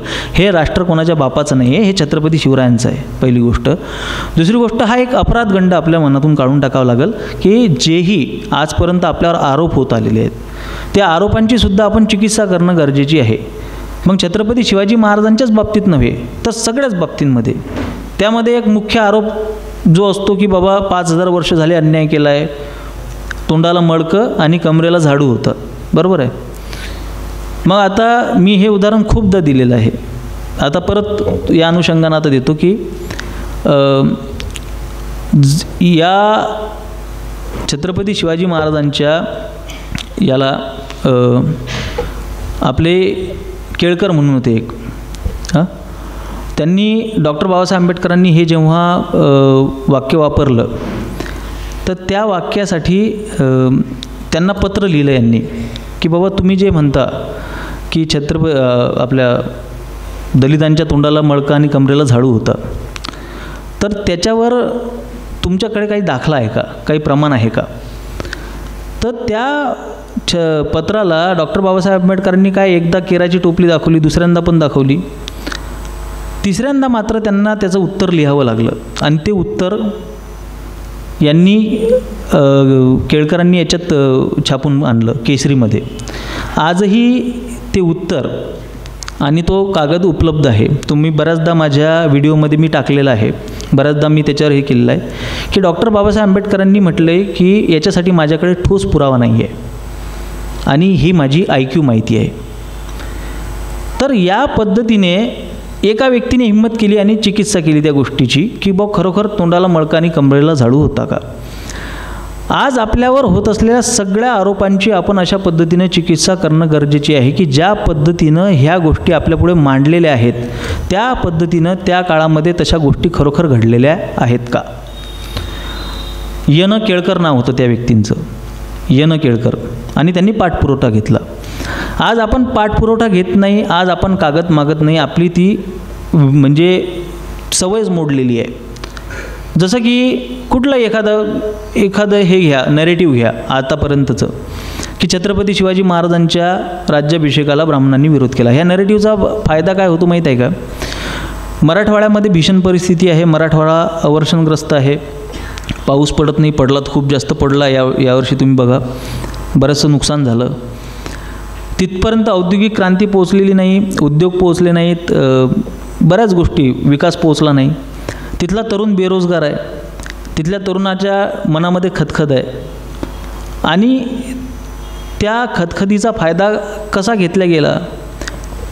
जेम्स लेनचं प्रकरण झालं, ह्या लोकांनी हातांनीच पत्रिका लोकांच्या घराघरापर्यंत पोचल्या, पत्रकं छापून पोचवल्या की आऊ जिजाऊंचा याच्यामध्ये अपमान आहे. सगळ्यात जास्त या अपमानाचा प्रचार प्रसार करण्यामध्ये संभाजी ब्रिगेड, मराठा सेवा संघासारख्या संघटना कारणीभूत होते. त्या तरुणांची माथी भडकली. का भडकली माहीत आहे का की एक तर तरुण मन बंडखोर असतं, विद्रोही विचारांकडे त्याचा झुकाव खूप असतो. दुसरी गोष्ट म्हणजे त्या बंडखोर विद्रोही वृत्तीला खतपाणी घालण्याचं काम जर का झालं तर माणसाची एक मानवी प्रवृत्ती आहे की त्याला त्याच्या अपयशाची खापरं कोणाच्या तरी डोक्यावर फोडायची असतात, कोणाच्या तरी. आज जर का तुम्ही मराठवाड्यातल्या एखाद्या तरुणाला पकडलं, त्याला उचललं आणि त्याला विचारलं की का रे बाबा आज ही परिस्थिती जी आहे मराठ्यांची, मराठवाड्याच्या मुलांची, मराठ्यांचीच नाही कुठल्याही एखाद्या तरुणाची, की बेरोजगारी आहे, आरक्षणाचा प्रश्न आहे, अमुक आहे टमुक आहे, तो फिरून कुठं जातो माहीत आहे काय. तो जातो की छत्रपती शिवाजी महाराजांच्या राज्याभिषेकाला ब्राह्मणांनी विरोध केला होता. कसा लिंक लावतो माहीत आहे का तो की आज आमच्या देशाची जी परिस्थिती आहे ना ती सगळी ब्राह्मणांमुळेच आहे. त्याच्या गावामध्ये त्याचं गाव मिळून 15 गावं मिळून एका ब्राह्मणाचं घर असतं, समजलं. त्याचा काही अर्थार्थी ब्राह्मणांसोबत संबंध आलेला नसतो, पण त्याच्या मनामध्ये ती गोष्ट इतकी जबरदस्त पेरलेली असते ना की तो फिरून कुठंतरी त्याचा संबंध तिथं जोडतो. आणि ही सत्य परिस्थिती आहे आपल्या देशाची आज रोजी. आणि याचं उदाहरण म्हणजे की विधानसभेच्या निवडणुकीच्या आधी किरण मानेनं एक हे केलं, स्टेटमेंट केलं, असं व्यासपीठावरून तो बोलला की ज्या लोकांनी छत्रपती शिवाजी महाराजांच्या राज्याभिषेकाला विरोध केला, ज्या लोकांनी जगद्गुरू तुकोबारायांची गाथा बुडवली, त्या लोकांना तुम्ही मतदान करणार का. आणि त्या व्हिडिओला प्रचंड व्ह्यूज होते, प्रचंड सर्क्युलेशन त्यांचं खूप जबरदस्त आहे, त्यांची इकोसिस्टीम खूप जबरदस्त आहे. आता छत्रपती शिवाजी महाराजांच्या राज्याभिषेकाच्या विरोधाचा फटका जर का इतक्यापर्यंत आपल्याला बसत असेल की गेवराईतून भांडारकर फोळायला 72 पोरं आली का, त्यांना मराठवाड्यातली पोरं भेटली नाहीत, मिरजेतली पोरं भेटली नाहीत, सांगलीतली पोरं भेटली नाहीत. गेवराई मराठवाड्यात येतं, तिथून त्यांना का पोरं बोलवावी लागली, कारण की तिथं हा विचार जास्त पसरला, तिथं हा विचार त्या मुलांना जास्त पटला. जिथं जास्त तरुणाई बेरोजगार असते ना त्या ठिकाणी अशा पद्धतीचे नॅरेटिव्ह खूप चांगल्या पद्धतीने चालतात की तुम्ही जे अपयशी आहात, तुमच्याकडे जो रोजगार नाही आहे त्याला तुम्हाला टार्गेट द्यावं लागतं की हे टार्गेट आहेत, ते बरोबर त्याच्यावर हे करतात. मग आपल्याला तिथे जाऊन, त्या लोकांमध्ये जाऊन आपल्याला आपले नॅरेटिव्ह, आपल्याला आपले विमर्श तिथं जाऊन पेरावे लागतील, त्या विमर्शांचं खंडन करावं लागेल. हे खंडन करण्याचं काम किती लोकांनी केलं. 2018 जेव्हा मी हे काम सुरू केलं तर त्याचा परिणाम काय झाला, माझ्या डोक्यावर खूप पडली कायमची, माझ्यावर हल्ला झाला. त्यांना वाटलं मी शांत बसेल, पण मी नाही बसलो ना. पण माझं असं म्हणणं आहे की प्रत्येकाने हल्ला करून घ्यायची गरज नाही आहे, प्रत्येकाने संघर्ष करायची गरज नाही आहे. आज रोजी वातावरण बऱ्यापैकी बदललेलं आहे. आज रोजी आपला विमर्श पेरणारी, आपल्या विषयात बोलणारी असे हजारो सचिन पाटील, असे हजारो व्याख्याते तयार झाले पाहिजेत. याच्यासाठी आपले प्रयत्न असले पाहिजेत. जर का त्यावेळी जर का तो नरेटिव्ह जेव्हा पहिल्यांदा आला त्याच वेळी जर का त्या नेरेटिव्हला जर का आपण खोडून काढलं असतं की छत्रपती शिवाजी महाराज एवढे लेचेपेचे होते का की 3% ब्राह्मण येऊन त्यांच्या राज्याभिषेकाला विरोध करतील. स्वतःच्या खांद्यावर स्वतःचं डोकं आहे ना आपलं. तुम्ही विचारा ना, ब्राह्मण म्हणून कोणाचा मुलायजा करू नका. छत्रपती शिवाजी महाराजांचं पत्र उपलब्ध आहे, पहिली गोष्ट. दुसरी गोष्ट म्हणजे शिवरायांना विरोध केल्याचा कुठं तर उल्लेख असेल समकालीन पुराव्यामध्ये? सभासद बखरमध्ये आहे का? जयदेश शकावलीमध्ये आहे का? परमानंद नेवस्करांनी कुठे उल्लेख केलेला आहे का? नाही. मग हे कुठून आलं आहे? त्याचा सोर्स आम्हाला दे. त्या सोर्स जिथून आला आहे त्याचं सहज खंडन होऊ शकतं. तुला काय स्वप्नात येऊन सांगितलं काय महाराजांनी की मला माझ्या राज्याभिषेकाला विरोध झाला होता? मग ते त्याला तर्क देतात. जर का विरोध झाला नाही तर मग त्यांनी गागा भट्ट का आणला आहे काशीवरून? पहिली गोष्ट म्हणजे गागा भट्टांचं मूळ हे काशी नाही आहे, ते पैठणच आहे, सगळ्यात महत्त्वाची गोष्ट. दुसरी गोष्ट म्हणजे छत्रपती शिवाजी महाराजांनी त्यांचं जेव्हा वैकुंठ गमन होत होतं, जाण्यापूर्वी त्यांनी काय शब्द वापरले? काशी विश्वेश्वर मुक्त करा. का? कारण की काशी विश्वेश्वर हा मानबिंदू आहे, पैठणपेक्षा मोठं धर्मपीठ आहे. छत्रपती शिवाजी महाराजांना महाराष्ट्रपुरतं राज्याभिषेक करून घ्यायचा होता की छत्रपती शिवाजी महाराजांना व्यापक स्वरूपात करून घ्यायचा होता? औरंगजेब तर महाराष्ट्रपुरता नव्हता ना.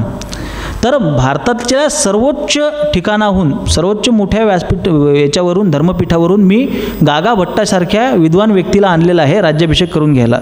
त्याला दुसरं एक तर्क असा सुद्धा आहे की छत्रपती शिवाजी महाराजांनी ज्यावेळी राज्याभिषेक करून घेतला तोवर आपल्याकडे राज्याभिषेक हे प्रकरणच बंद झालेलं होतं. आदिलशाही, निजामशाही, कुतुबशाही आणि मुघल यांचं साम्राज्य एवढं प्रबळ झालेलं होतं की आपल्या इथल्या ब्राह्मणांना राज्याभिषेकाची नेमकी काय पद्धत आहे, कारण की गागा भट्टांनी सुद्धा राज्याभिषेक प्रयोग नावाचा ग्रंथ लिहिला आहे. का त्यांना असं वाटलं की याचा ग्रंथ लिहावा गागा भट्टांना? कारण की तोपर्यंत राज्याभिषेकाची पद्धतच बंद पडलेली होती आपल्याकडे जवळजवळ. त्याच्यासाठी खूप सारी कारणं आहेत. काशीवरून गागा भट्टांना का पाचारण करण्यात आलं त्याच्यासाठी आपल्याला राज्याभिषेक, शिवराज्याभिषेक प्रयोग वाचावा लागेल, त्याच्या संदर्भातली कागदं मिळवावी लागतील. आणि या संपूर्ण कागदांमध्ये कुठेही गागा भट्टांच्या आधी ब्राह्मणांनी शिवरायांच्या राज्याभिषेकाला विरोध केल्याचा काळीचाही पुरावा उपलब्ध नाही. मग तरीसुद्धा हा विमर्श इतके दिवस का चालला, हे मिथक इतके दिवस रूढ का झालं? एक खोटं 1000 वेळा बोलल्यानंतर ते खरं वाटायला लागतं. त्याचं हे कारण आहे, आपण तात्काळ त्या क्षणाला आपल्याकडे अशी व्याख्यातेच नव्हते. संभाजी ब्रिगेड मराठा सेवा संघ जेव्हा जन्माला आलं तेव्हा प्रदीप साळुंके नावाचे एक व्याख्याते आहेत मराठा सेवा संघाचे. त्यांनी एका व्याख्यानात बोलले होते की मी पुरुषोत्तम खेडेकरांना वचन दिलं आहे म्हणे की मी 1200 व्याख्याते निर्माण करेल. तुम्हाला काय वाटते केले असतील का? अहो, त्यातले कित्येक व्याख्याते आज आमदार खासदार बनून बसलेले आहेत. कारण की त्यांना ज्या पद्धतीने आपला विचार कसा पेरावा हे समजलं. आपण पारंपरिक पद्धतीमध्येच गुंतून पडलो. मी या व्यासपीठाचं खरोखर धन्यवाद देतो की आज हिंदुत्व या विषयावर बौद्धिक, वैचारिक बोलू शकणारे, जिथं आपण जाऊन बोलू शकतो असे खूप कमी व्यासपीठ आहेत. हिंदुत्ववादी लोकांचे व्यासपीठंसुद्धा बरबटलेले आहेत. आज आमच्या लोकांना ना आमच्या मनोरंजनाचा, ज्ञानरंजनाचा दर्जा असा खालावलेला आहे की आम्हाला कसे व्याख्याते पाहिजेत, ह्या माझ्यासारखं बोलणारे नाही पाहिजे.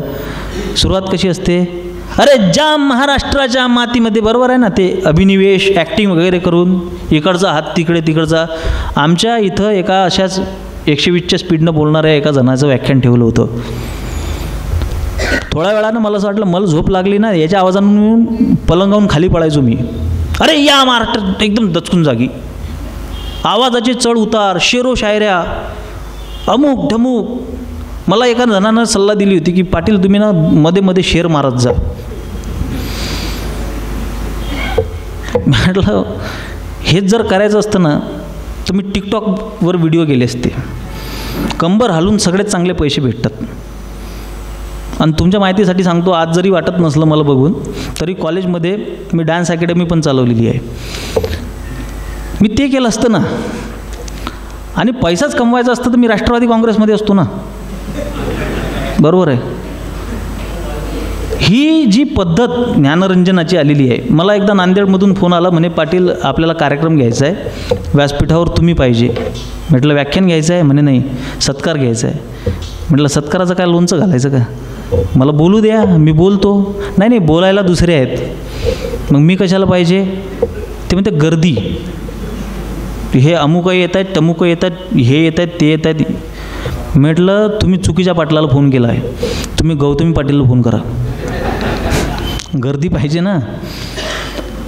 तर आज ह्या गर्दीच्या नादात, या हेडकाउंटच्या नादामध्ये आपण सुद्धा ही लोकं शेफारून ठेवलेली आहेत.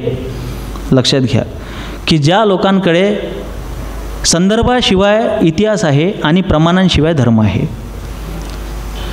धर्माला काय पाहिजे? प्रमाण पाहिजे. आज कीर्तनकाराच्या नावाखाली आम्ही स्टँडअप कॉमेडियन खपून घेतो, बरोबर आहे. बिग बॉसमध्ये जाऊन चक्कर मारून येतात आणि ते समाजाला प्रबोधन करतात, पदर पदर, बरोबर. हे आमचे कीर्तनकार ज्यांना भक्ती, ज्ञान आणि वैराग्य सोडून सगळं चालतं. तुम्हाला सांगतो, कीर्तनाची मर्यादा आहे. सगुण चरित्रे परमपवित्रे सादर वंदावी. त्याच्या बाहेर तुम्हाला पारमार्थिक विषयाशिवाय तुम्हाला बाहेर विषय मांडता येत नाहीत. राजकीय नाही, इतर कुठलं नाही. परमार्थ समजला की सगळं समजतं ना. तुम्हाला भक्ती समजली की तुम्हाला ज्ञान समजतं, ज्ञान समजलं की वैराग्य समजतं, वैराग्य समजलं की तुम्हाला फोलपणा जाणवतो, फोलपणा जाणवला की तुम्हाला ठोस काय आहे ते समजतं, ठोस समजलं की तुम्ही मूल्यांकडे जाता, मूल्यांकडे गेले की तुम्ही मौलिक तत्वांकडे जाता धर्माच्या. मग इंद्रिय संयमापासून सगळ्या गोष्टी तुमच्या समाजामध्ये येतात आणि त्याच्यातून समाजाचा उत्कर्ष होतो. तर कीर्तनांमध्ये केवळ परमार्थ सांगितला गेला पाहिजे. प्रबोधनकार, कीर्तनकाळाच्या ऐवजी प्रबोधनकार, विनोदाचार्य, खेटरानं मारा साल्यांना. काय गरज आहे? विनोद करायचा आहे तर तू कपिल शर्माच्या शोमध्ये जा, आम्ही आनंदाने बघू. बरं, अधूनमधून चालतो थोडा विनोद, अधूनमधून, म्हणजे परमार्थाला विनोदाची जोड असली पाहिजे. भारुडं पण रचली ना शांतीब्रह्म एकनाथ महाराजांनी, ह्याच्या नवऱ्याला नाकच ना, ही आली आली ग भागाबाई. मनोरंजन पण पाहिजे, पण केवळ मनोरंजन नको ना, केवळ तेच नको ना. पर जो दिखता है वो बिकता है. मग हे चाललं, मग तेच चालवायचं. तर त्या पद्धतीचा धर्म सांगणारे धर्ममार्तंड आपल्याकडे आले. मग आम्ही वर्णव्यवस्था काय आहे, ती कशा पद्धतीनं कार्य करते, हेच चुकीचं आहे ते. मग आम्ही आमच्या पद्धतीनं.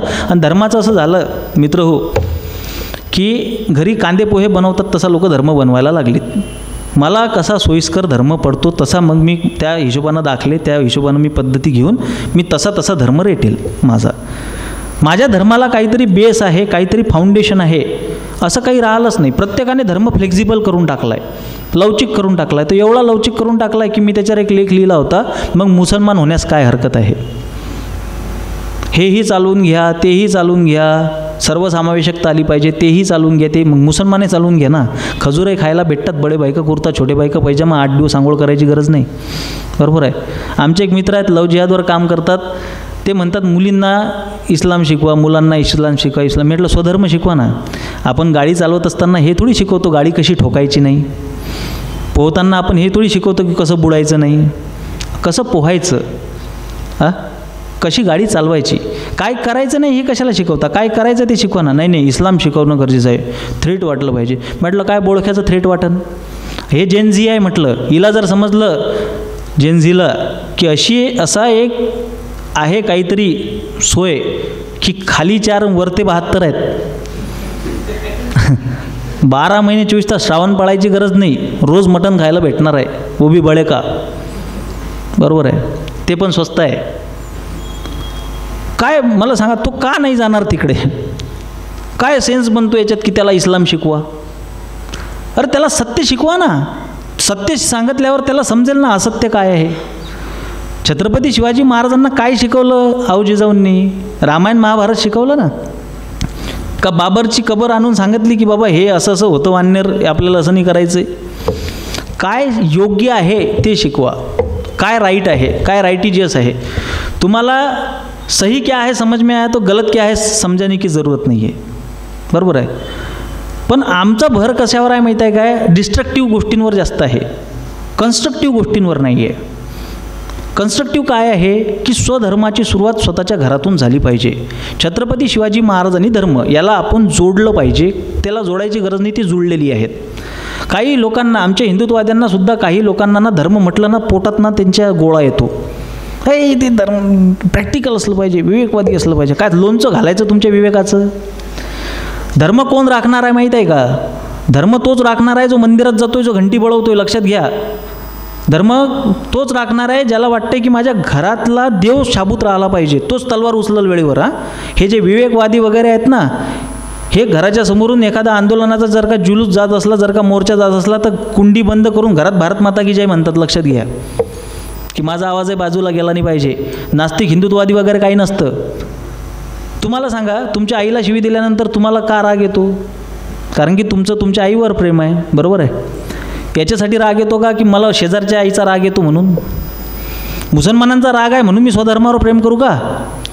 तू मुसलमान आहेस म्हणून मी हिंदू आहे, नाहीतर मी विश्वमानव आहे, हा विचार मला कधीच पटला नाही. मी हिंदू आहे कारण मी हिंदू आहे, त्याच्याशी तुझ्या मुसलमान असल्याचा काही संबंध नाही आहे. मला माझ्या धर्मावर प्रेम आहे. ज्या दिवशी माझ्या धर्मावर प्रेम होईल ना, तेव्हा मला राग येईल रामाला काहीतरी म्हटलं तर, तेव्हा मी चिडेल ना. त्याच्यासाठी इतरांचं मला काय करायचं की इतरांचं प्रेम आहे का नाही आहे? त्याच्यामुळे धर्माच्या नावाखाली पोटात गोळा उठणाऱ्या लोकांच्या हातामध्ये इतिहासाच्या चाव्या नकोत. नास्तिकांच्या हातातून तोंडून आपल्याला इतिहास ऐकायचा नाही आहे. नास्तिकांच्या तोंडून इतिहास ऐकणे किंवा प्रॅक्टिकल लोकांच्या, व्यावहारिक लोकांच्या तोंडून इतिहास ऐकणे, इतिहास आणि धर्म हातात हात धरून चालतात. धर्म आहे तर इतिहास आहे. इतिहास का ऐकतो आपण? इतिहासाचा संदर्भ आपल्या संस्कृतीशी आहे, आपल्या परंपरेशी आहे, बरोबर आहे. माझ्या आज्याचा इतिहास नाही ऐकणार ना तुम्ही. आपण किती म्हटलं अरे आमचा इतिहास विचारू नका, अरे कोणी विचारत नाही, कोणाला काही देणे घेणं नाही आहे. आजकाल सगळ्यांचा इतिहास एकसारखाच झाला आहे. पहिले मैं बहुत गरीब था, मेरे पास पिज़्ज़ा खाने के पैसे नहीं थे, एरोप्लेन में इकॉनॉमी से सफ़र करते थे, बिजनेस क्लास के पैसे नहीं थे. सगळ्यांची, प्रत्येकाचं काही ना काही रोन आहे, बरोबर आहे. स्टार्टिंग पॉईंट तर प्रत्येकाचा असेल ना, त्याच्यापासून तो पुढे आला म्हणून त्यानं प्रगती केली, म्हणून तुम्ही त्याचा पॉडकास्ट घेताय मग तो सांगतो त्याचा दुखळा, बरोबर आहे.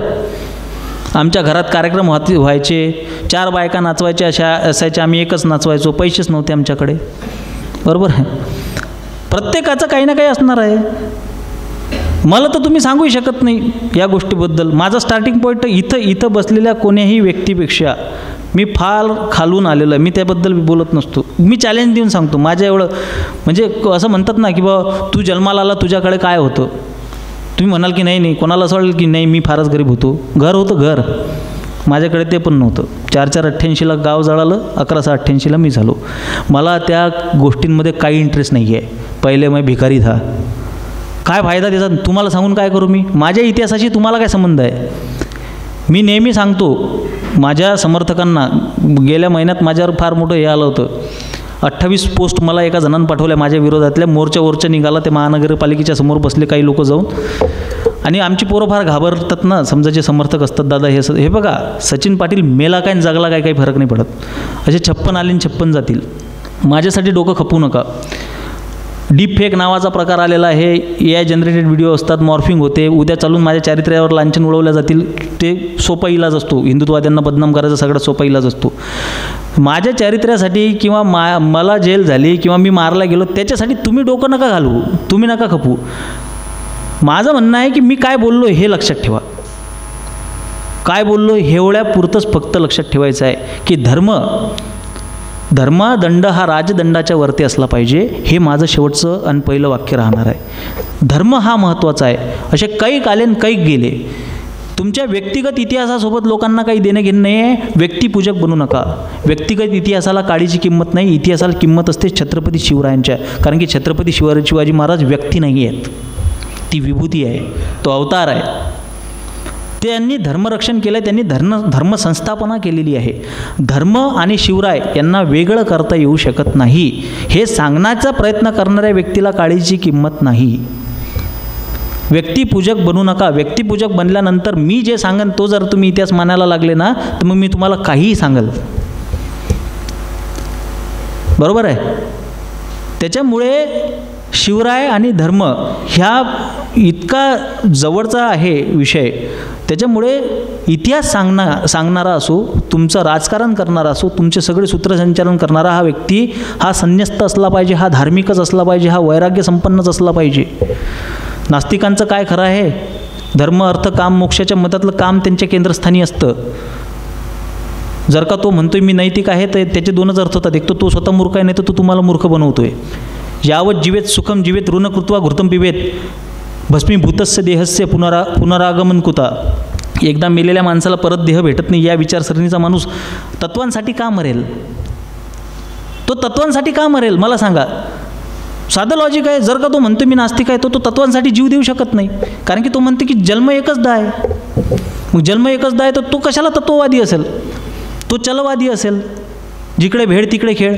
जीव द्यायला तयार होतात आमच्यासारखी लोक जे मौलिक तत्वांना मानतात. हतो वा प्राप्स्यसी स्वर्गम जित्वा व भोक्ष्यसी महिम तस्मात उत्तिष्ठ कौंतेय युद्धाय कृतनिश्चया. जगला तर राज्य, मेला तर स्वर्ग. ह्या विषयाला मांडणारा आणि या विषयाला मानणारा व्यक्तीच त्याच्या हातातच सूत्र असली पाहिजेत. मी तर म्हणतो मी सक्रिय राजकारणात येणार नाही आहे. नाही तर काही लोकांना वाटेल की मी माझं आमदारकीचं तिकीट फिक्स करतोय का काय. विषय हा आहे की धर्मदंड वर असला पाहिजे आणि अशा लोकांच्या हातामध्ये इतिहासाची आणि धर्माची सूत्र असली पाहिजेत. हा आपण या लोकांच्याच तोंडून आपल्याला धर्म आणि इतिहास समजून घ्यायचा आहे. तर मी सांगतोय की शिवराय आणि धर्म वेगळे केला जाऊ शकत नाहीत. त्याचं कारण काय आहे की या देशामध्ये खूप राजे होऊन गेलेत, भरपूर राजे होऊन गेलेत. म्हणजे परमतपस्वी परमत्यागी भर्तरीनाथ ज्यांनी विक्रमादित्य सारख्याच्या खांद्यावर सगळं भार टाकून स्वतः त्यांनी संन्यास घेतला, किंवा राणा प्रताप आहेत, किंवा खूप सारी राजे याच्या आपलं आतापर्यंत आपण हे पाहिले. त्यामध्ये छत्रपती शिवाजी महाराजांचं नाव आपण जोडतो कोण्या राजांमध्ये की ज्या राजांना धार्मिक आणि आध्यात्मिक वलय आहे. आणि त्यातही छत्रपती शिवाजी महाराज त्याचे शिरोमणी आहेत. त्याला एक सगळ्यात मोठं कारण येतं की संत साहित्यामध्ये, महाराष्ट्राच्या संत साहित्यामध्ये सर्वाधिक नाव येणारे राजे हे छत्रपती शिवाजी महाराज आहेत संत साहित्यामध्ये. म्हणजे जगद्गुरू तुकोबाराय असो, समर्थ रामदास स्वामी असो. हेच कारण आहे की यांना समर्थ रामदास स्वामी नको आहेत. कारण की समर्थ रामदास स्वामींनी ज्या पद्धतीने सर्व सुखांचा केला त्याग म्हणून साधी जे तू योग, राज्य साधनांची लगबग कैसी गेली. छत्रपती शिवाजी महाराज हे धार्मिक होते, हे संन्यस्त होते, हे विरक्त होते, त्यांनी सर्व सुखांचा त्याग केला होता. ही गोष्ट जर का समजली समाजाला, मग हा शिवाजी महाराजांच्या नावानं दारू पिऊ शकणार नाही गड्या, बरोबर आहे. हा शिवाजी महाराजांच्या नावाने चंगळ करू शकणार नाही. हा शिवाजी महाराजांच्या नावाने भौतिकता लोकांना सांगू शकणार नाही. चंगळवादी भौतिकवादी समाज तो घडवू शकणार नाही. त्याला शिवाजी महाराजांच्या नावाने स्वराज्यच सांगावं लागेल. त्याला शिवाजी महाराजांच्या नावाने स्वधर्मच सांगावा लागेल. त्याला शिवाजी महाराजांच्या नावाने भक्ती, ज्ञान आणि वैराग्यच सांगावं लागेल. काही लोक तर स्वतःचा फायदा करून घेण्यासाठी सुद्धा शिवाजी महाराज दारू पितच होते, शिवाजी महाराज हे करतच होते, अमुक गोष्ट करतच होते, ते नॉनव्हेज खातच होते. हे याच्यासाठी सांगत नाहीत की लोकांना इतिहास समजला पाहिजे. ते स्वतःला जस्टिफाय करत असतात, ते स्वतःला क्लॅरिफाय करत असतात. काही लोकांनी तर आम्हाला मांसाहारी करून टाकले. याला खायचं आहे ना. विषय हा आहे की मला जे चंगळ करायची आहे त्याच्यासाठी मी धर्मात का दाखले शोधतोय.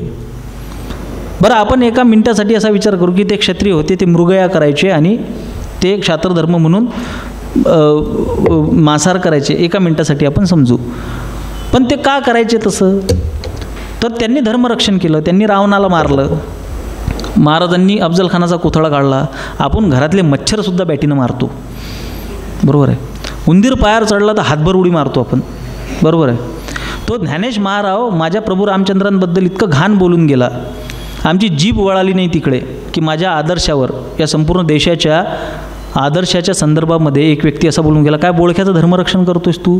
मग तुझं धर्मरक्षण फक्त सुविधा घेण्यापुरतंच आहे का? तू क्षत्रिय फक्त सुविधा घेण्यापुरताच राहिलास का? तुला केवळ तुझे अधिकारच पाहिजेत का? कर्तव्यांचं काय? चला मुभा आहे तुम्हाला क्षत्रिय म्हणून की बाबा मांसाहार करा, मदिरापान करा, नाट्यशाळा सुरू करा, दासी ठेवा, पण त्याच्या बदल्यात तू धर्मरक्षण म्हणून काय करतोयस? तिथं आपली जीभ वळते का? नाही वळत ना.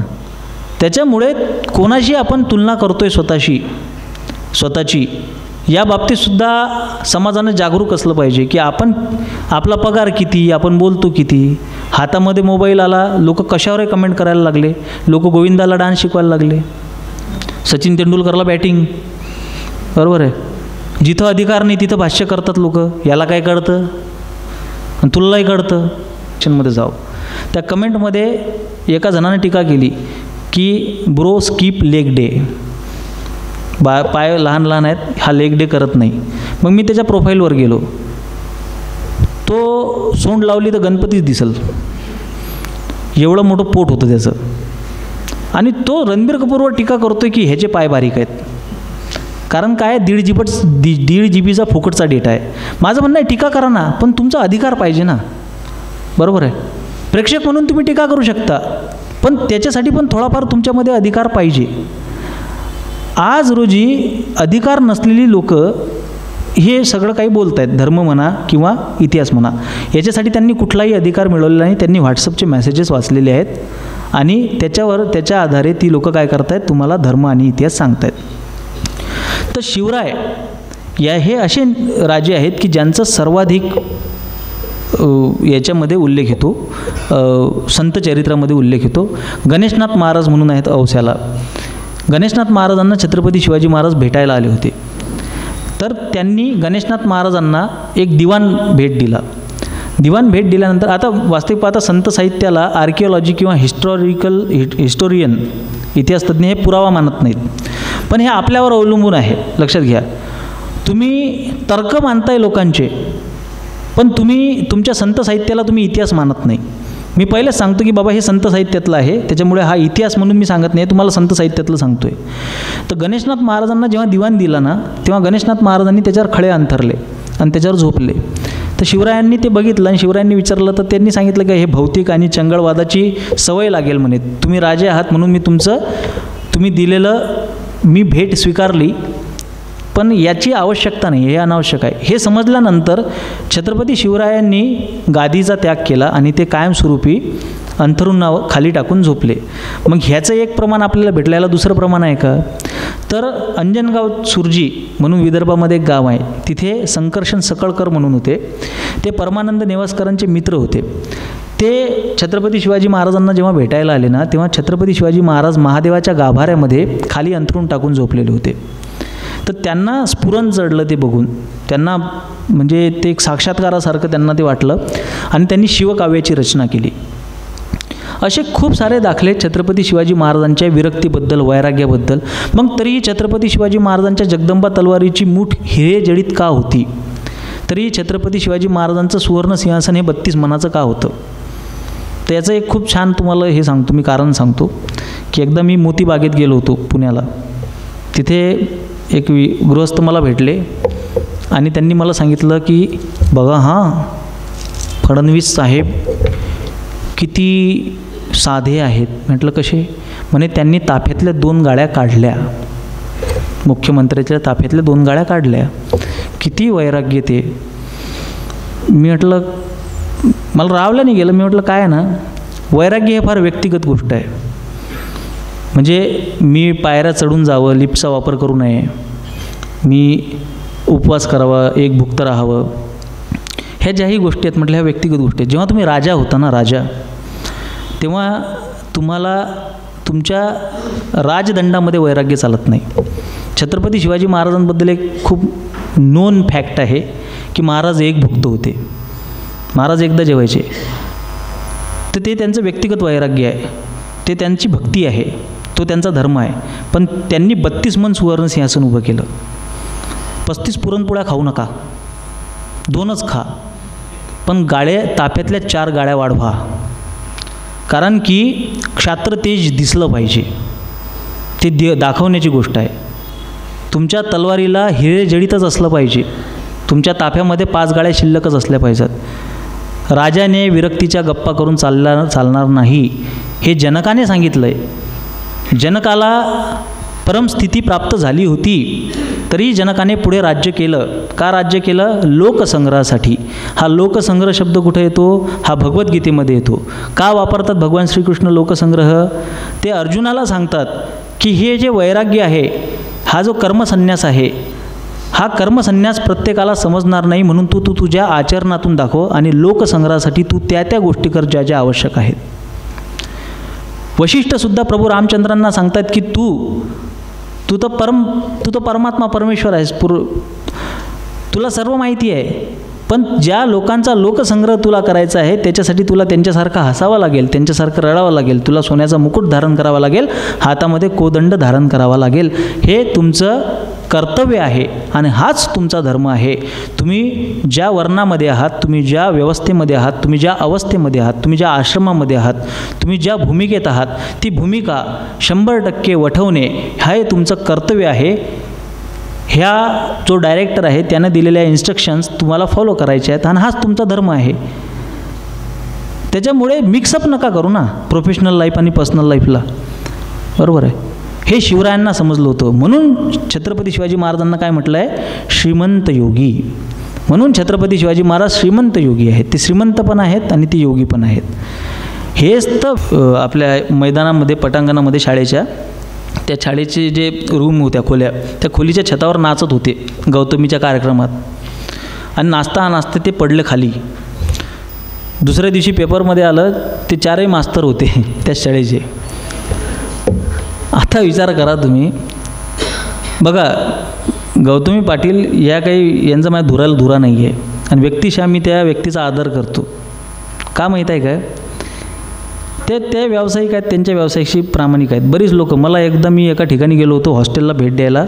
तिथला एक तरुण मला भेटला आणि तो का म्हणतो, दादा मला म्हणते हिला उडवायचं आहे म्हणे, ठोकायचं आहे म्हणे, डायरेक्ट समाजाला खान करते आहे, हे करते ते करते.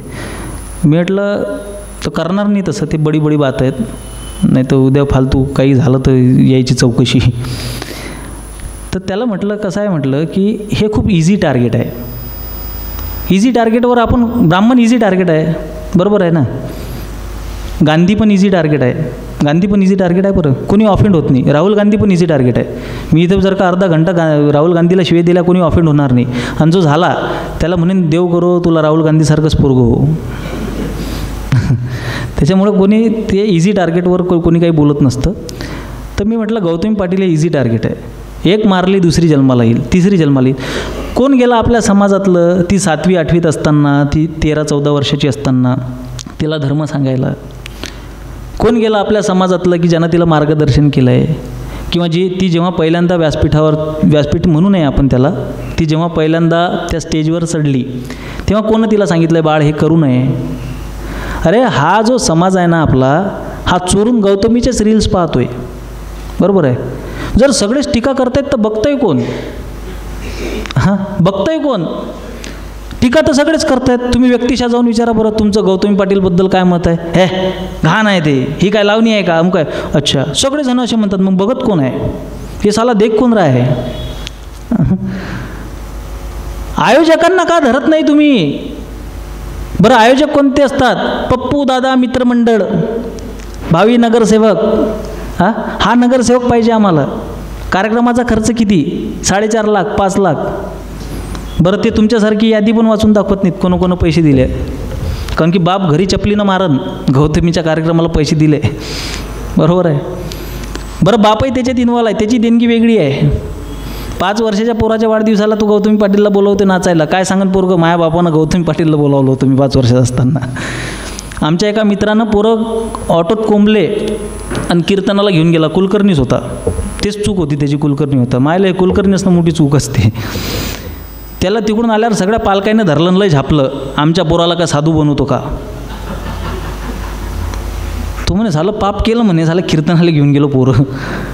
पण 5 वर्षाच्या पोराच्या वाढदिवसाला गौतमी नाचतीये. बरं ते तर सोडा, बैलाच्या वाढदिवसाला बोलावलं एका जणानं. काय समाजात याच्यापेक्षा काय पतन असू शकतं मला सांगा. हां अरे तिला दोष देऊन काय फायदा आहे. तुम्ही आयोजकांच्या कॉलर धरा ना. डीजेत नाचायला 4,000, परमिशन काढायला 40 पण नसतात, पण नाचायला 4,000 येतात. आणि जर का त्या 4,000 लोकांना म्हटलं की आपल्याला व्याख्यान घ्यायचं आहे तर मग बरोबर. आजही इथं बघा सगळे म्हणजे प्रौढ लोक आहेत, तरुण किती आहे. हे दुर्दैव नाही वाटत तुम्हाला. आता याच्या ठिकाणी, माझ्या ठिकाणी तुम्ही एखादा रील स्टार बोलवा पुढच्या वर्षी आणि मग इथं गर्दी पहा किती होते, बरोबर आहे. हे कलियुग आहे, हे असं होणारच आहे, याची काही तक्रार नाही आहे. पण आपल्याला हे सुधारवलं पाहिजे ना, हे बदलवलं पाहिजे ना. मग हे बदलवण्यासाठी आपल्याला धर्म आणि शिवराय जोडून ठेवावे लागतील. यांना एकामेकापासून विलग करता कामा नये. तर त्याच्यामुळे जेव्हा मी त्या मुलाला म्हटलं की बाबा हा जो सगळा कार्यक्रम चाललेला आहे हा समाजाच्या मानसिकतेचा कार्यक्रम आहे, हा कोणा एका व्यक्तीचा नाही आहे. हे कोणी एक व्यक्ती करत नाही आहे. आपल्या समाजाचा दर्जा घसरला आहे, आपल्या समाजाचा विवेक घसरला आहे, आपल्या समाजामध्ये विवेक नाही आहे. हे विवेक संपन्नता कशी येणार, ही विवेक संपन्नता नाममार्गाने येणार, ध्यान मार्गाने येणार, वारकरी संप्रदायातून, भागवत संप्रदायातून, भक्ती, ज्ञान आणि वैराग्यातून येणार. आज जेही म्हातारे वृद्धाश्रमात आहेत त्या म्हाताऱ्यांनी सुद्धा स्वतःला ॲनालाइज करायला पाहिजे की बाबा माझा मुलगा 12-13 वर्षाचा असताना मी त्याच्या हातामध्ये गाथा दिली का, दासबोध दिलं का, ज्ञानेश्वरी दिली का. गाथा आणि दासबोध हे या जगातले सगळ्यात प्रॅक्टिकल ग्रंथ आहेत, सगळ्यात प्रॅक्टिकल. जेवढं समर्थ रामदास स्वामी प्रॅक्टिकल बोलतात, जेवढं व्यावहारिक बोलतात, जेवढी गाथा व्यावहारिक बोलते तेवढं कोणीही व्यावहारिक बोलत नाही. जयाशी वाटे जीवाचे भय तेने क्षात्र धर्म करू नये, काहीतरी बघुनी उपाय पोट भरावे. व्यावहारिक विषय आहे. देशद्रोही तितुके कुत्ते मारून घालावे परते, देवदास पावती फते यदोर्थी संशय नाही. जगद्गुरू तुकोबाराय म्हणतात भांडणं अशी झाले तेथे जीवाचे काय आले. तुकोबाराय म्हणतात भांडणच करायचं असलं तर जीवाची पर्वा करू नका, असे भांडा. पण कीर्तनकार तुम्हाला हे सांगतात का? नाही ना. कीर्तनकार सांगतात महाराज काय ख्याती वर्णू त्या तुकारामाची. घरी ऊस घेऊन जात होता, सगळे ऊस काढून घेतले.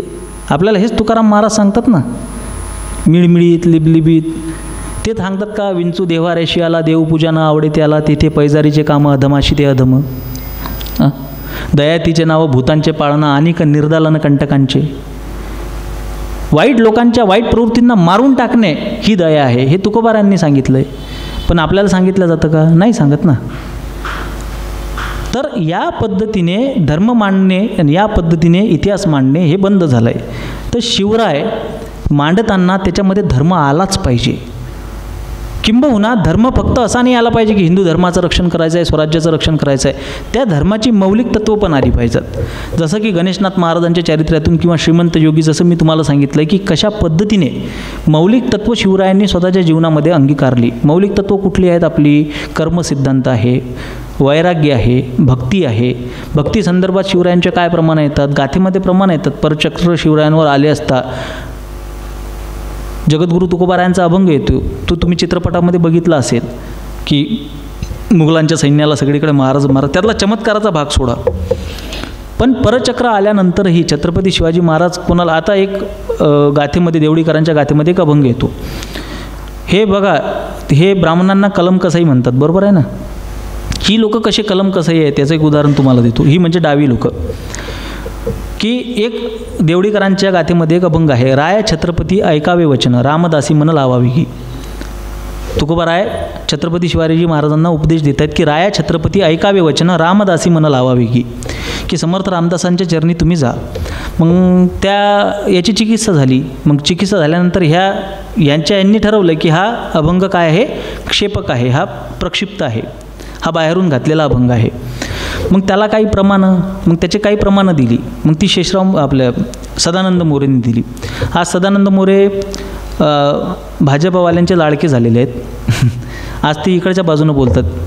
असे असतात खूप लोक की ते कधी तिकडून बोलतात, कधी इकडून बोलतात. पण ते जेव्हा तिकडून बोलायचे तेव्हा त्यांनी ह्या अभंगाला खोडून काढलं. त्यांनी खोडून काढण्यासाठी एक प्रमाण वापरलं. त्या प्रमाणामध्ये त्यांनी सांगितलं आहे की ज्या पद्धतीने ह्या कलम कसायांनी कवी भूषण शिवरायांच्या चरित्रामध्ये घुसवला, म्हणजे भूषण हा छत्रपती शिवाजी महाराजांचा समकालीन नाही असं सदानंद मोरेंनी प्रतिपादित केलं.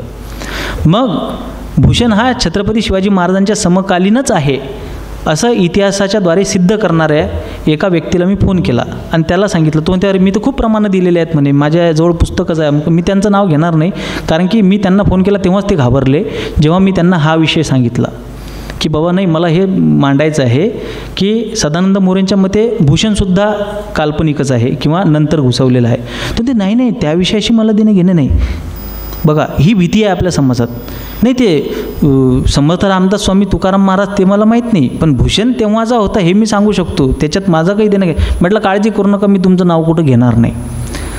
तर कवी भूषण हा छत्रपती शिवाजी महाराजांना समकालीन नाही असं का सांगण्याचा प्रयत्न होतो आहे? कारण की कवी भूषण छत्रपती शिवाजी महाराजांना धार्मिक आणि हिंदुत्ववादी मानतो आहे. काशी की कला जाती मथुरा मस्जिद होती, अगर शिवाजी ना होते तो सुन्नत होती सबकी. मग जेही घटक शिवरायांना हिंदुत्ववादी म्हणून मांडतात त्यांना अलगद बाजूनं करायचं. समर्थ रामदास स्वामी बाजूनं केले, कवी भूषण बाजूनं केला आणि नंतर हा अभंग राया छत्रपती ऐकावे वचन म्हणजे तुकाराम महाराजसुद्धा बाजूला केले. तर हे जर का खंडन असेल या अभंगाचं की कविभूषणसुद्धा काल्पनिक आहे, तसा हा अभंगसुद्धा प्रक्षिप्त आहे, तर खंडनच चुकीचं आहे ना. समजतंय का की खंडन चुकीचं आहे, तर मग तो अभंग कसा काय चुकीचा असेल, तुम्हाला आम्हाला दुसरं कारण द्यावं लागेल. मग म्हणतात की बाबा तुकोबारायांची ही रचना नाही. मग का रचना नाही, तर मग त्यांनी पदांचा उल्लेख केला की इतक्या चरणानंतर. तर मी तशा इतर रचना पण दाखवतो तुम्हाला देवडीकरांच्या गाथेत किंवा जोग महाराजांच्या गाथेमध्ये. तर समस्या ही आहे की आपण भांडत नाही. कुठेतरी नगरमध्ये एका ठिकाणी छत्रपती शिवाजी महाराजांच्या कार्यक्रमावर गदारोळ झाला. तो गदारोळ झाल्यानंतर छत्रपती शिवाजी महाराजांचा समर्थ रामदास स्वामींशी संबंध नाही असं कोर्टानं तिथल्या स्थानिक निवाडा दिला. मग आता प्रश्न असा येते की जेव्हा मला हा संदर्भ लोक सांगतात, तर मी म्हणतो की बाबा कुठल्या न्यायाधीशानं तो निवाडा दिला आहे, त्याची जजमेंटची कॉपी तुमच्याकडे आहे का. दुसरी गोष्ट, तो निवाडा देताना कुठल्या कागदपत्रांचं क्रॉस व्हेरिफिकेशन झालं आहे. तिसरी गोष्ट म्हणजे कुठल्या समितीचं गठन झालं आहे. आणि धर्म आणि इतिहासावर भाष्य करायला न्यायाधीश इतिहासाचार्य आहेत का धर्ममार्तंड आहेत. आता लग्नामध्ये कन्यादान आवश्यक नाही, सुप्रीम कोर्टाचा निर्णय. पंडिता तुम्ही पौरोहित्य सुरू केलं आहे, तुम्ही कोण सांगणार कन्यादान आवश्यक आहे का नाही आहे. शबरीमालामध्ये बायकांनी जायचं की नाही, तुम्ही कोण सांगणार. तुमची काय ऑथॉरिटी आहे. हे धर्मक्षेत्र तुमच्या अंडर कधीपासून आलं. आणि धर्मक्षेत्र तुमच्या अंडर आलं तर मग तुम्ही वसीम रिझवीची केस का नाही घेतली जेव्हा त्यांनी कुराणच्या आयतींवर प्रश्न उभे केले. हा प्रश्न विचारणारा आपल्याकडे समाज नाही आहे. तर आपण त्यांना ह्या ऑथॉरिटी देता कामा नये. हे आपण संपूर्ण आपल्या हातामध्ये ठेवायला पाहिजे, म्हणून यांचं फावतं.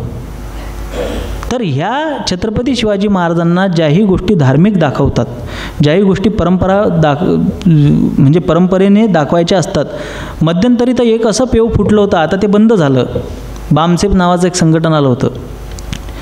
त्यांचा इतिहास इतका मनोरंजक असतो की खतरनाक. बरं, यांच्या एका लेखकाने माझ्यावर एक लेख लिहिला होता, मला एवढा आवडला होता तुम्हाला सांगतो. जेम्स बॉन्डच्या सारखा पिक्चर बनवू शकतो त्याच्यावर. म्हणजे तो ॲक्च्युली याच्यावर होता, रोहन माळवतकर म्हणून आहे, जे स्तंभाचे इन्चार्ज आहेत कोरेगाव भीमाच्या. त्याच्यामध्ये त्यानं अशी स्टोरी टाकली होती की म्हणे अविनाश धर्माधिकारी. बरं, ह्या व्यक्तींना मी कधी आयुष्यात स्वतः प्रत्यक्ष भेटलो नाही. तर रोहन माळवतकर इथे जन्माला आला आणि त्याला अविनाश धर्माधिकारींनी हेरलं. आणि त्याला हेरल्यानंतर भिडे गुरुजींचा मानसपुत्र सचिन पाटील. आता भिडे गुरुजींना जर तुम्ही विचारलं सचिन पाटील, त्यांना ते ओळखत नाहीत ना नावानिशी. खूप जण येऊन भेटतात त्यांना, आपण किस गली की खसखस. तर ते सचिन पाटील हा भिडे गुरुजींचा मानसपुत्र. हे भिडे गुरुजींनी अविनाश धर्माधिकारीकडे मला ट्रेनिंगला पाठवलं. मग मी त्यांच्याकडे ट्रेनिंग घेतली. कशाची घेतली ते माहीत नाही, बॉम्ब बनवायची घेतली का रायफलची. तर आणि तिथून मग मी रेशीम बागेत गेलो नागपूरच्या. आणि तिथं मग मी प्रदीप गावडे आणि सागर शिंदे यांच्या मदतीने रोहनला पकडलं आणि त्याला वकील करायला मी त्याला हे केलं, वकिली करायला, म्हणजे त्याला ॲडव्होकेट करायला. अशा पद्धतीची ती कथा होती. मी ती कथा तशीच्या तशी माझ्या वॉलवर टाकली आणि ते लेखकाच्या नावासहित. ते चांदोबाच्या कथा वगैरे असतात की नाही. बरं, विशेष म्हणजे मजा अशी होती की त्याच्या खालच्या कमेंट वाचायचोगत्या होत्या. दादा, आम्हाला हा डाऊट होताच, हे रेशीम बागेतलेच किडे असतील, हे असंच असू शकते. मी याला व्यक्तिशः ओळखतो, मला अविनाश धर्माधिकारी याला मी पुण्यात पाहिलं आहे. एवढं खतरनाक वाटलं ना मला. ते म्हटलं यार, यांचं भावविश्व खूप मस्त असतं, जबरदस्त भावविश्व असतं ते या भावविश्वातून त्यांनी शिवरायांच्या बाबतीत काही कथा निर्माण केल्या. विनोद अनावरत, भाऊ लोखंडेंच्या कथा तर फार रंजक असतात. त्यांनी सांगितलं की महादेव जो आहे ना, आपला महादेव, आपला देव, हा बौद्ध धर्मप्रचारक होता, भिक्षू होता. त्याचं नाव महादेव होतं. मग तो फिरत फिरत एकदा दक्ष राजाच्या याच्यात गेला राज्यात. मग दक्ष ब्राह्मण होता आणि दक्षानं काय केलं की बाबा हा बौद्ध धर्माचा प्रचार प्रसार करतो, याचा गेम करायचा. मग त्या दक्षानं स्वतःच्या मुलीला तयार केलं आणि त्याला महादेवाला म्हणजे प्रेमात पाडलं. आणि प्रेमात पाडल्यानंतर ज्या रात्री महादेवाची हत्या झाली ती रात्र म्हणजे महाशिवरात्री. म्हटलं पुरी क्षमता से फेकू. ते आहे ना मीम, कोण है लोक कहाँ से आते है.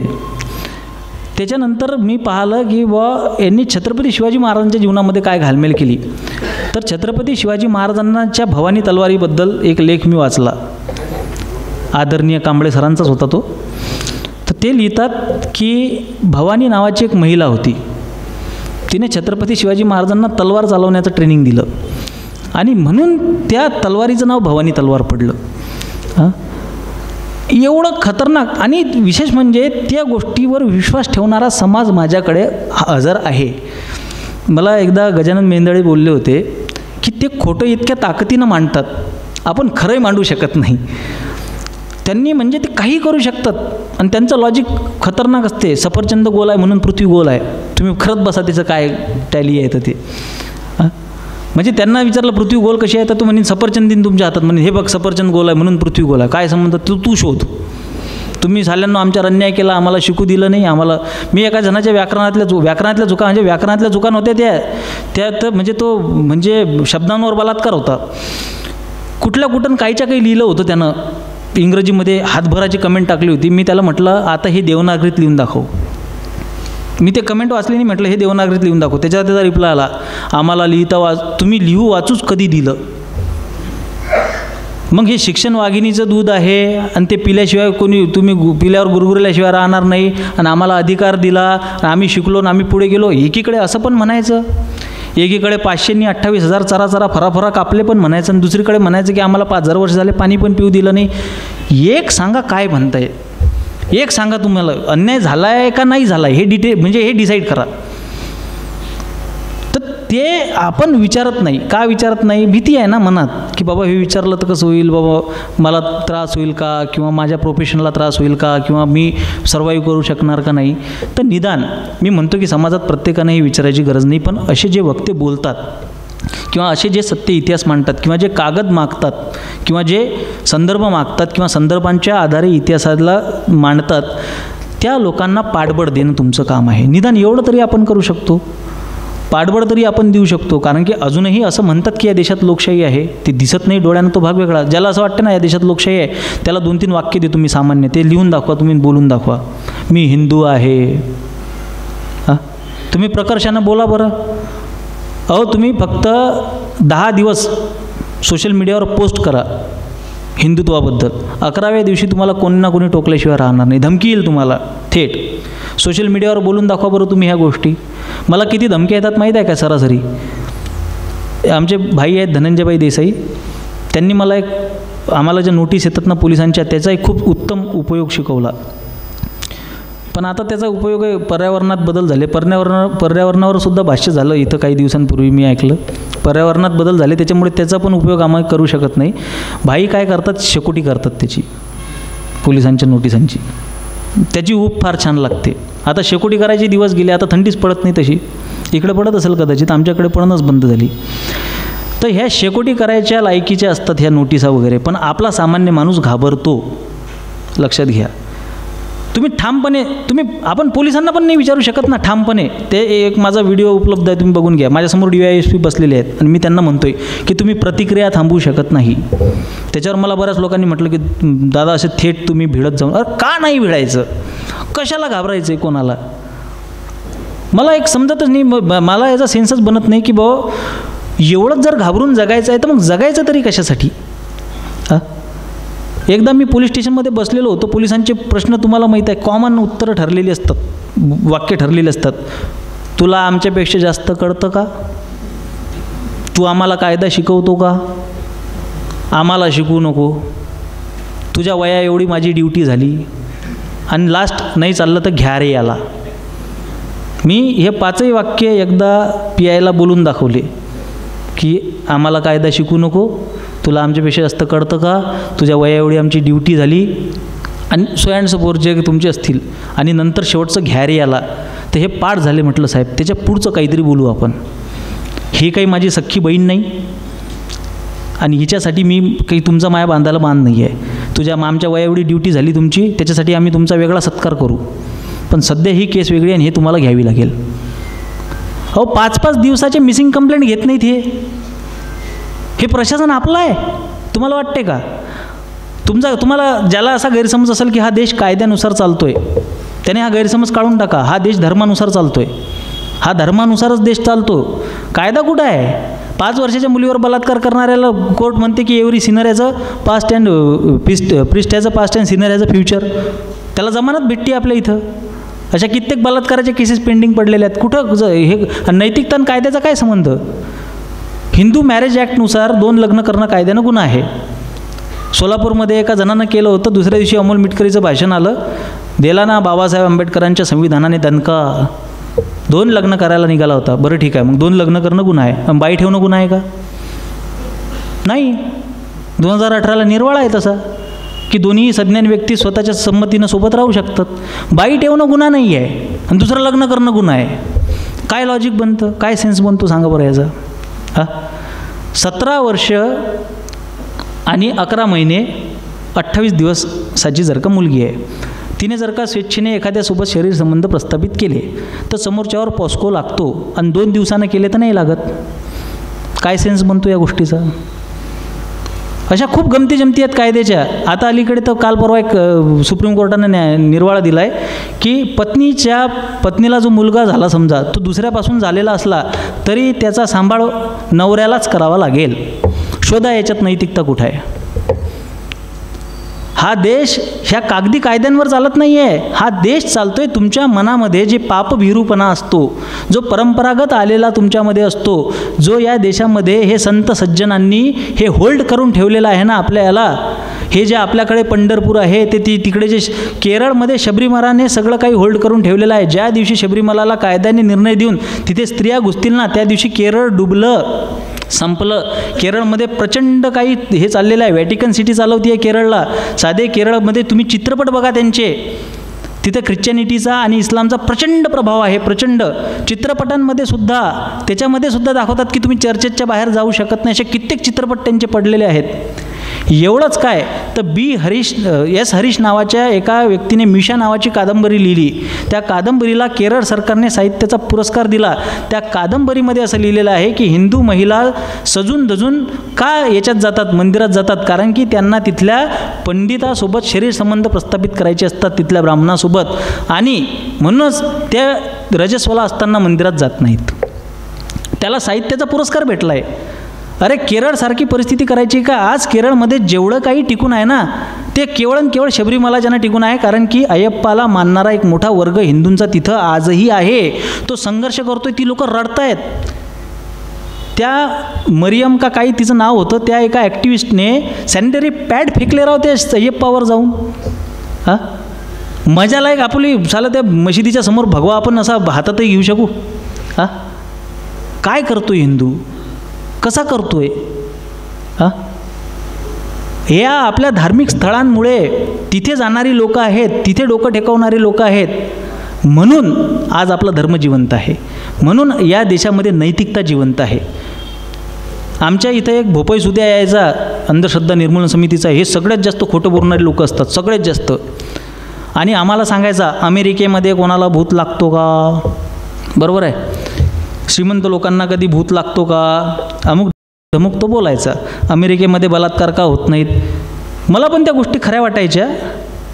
आणि नंतर मी त्याच्यावर स्टडी केला आणि त्याच्यात नंतर मला एक गोष्ट लक्षात आली की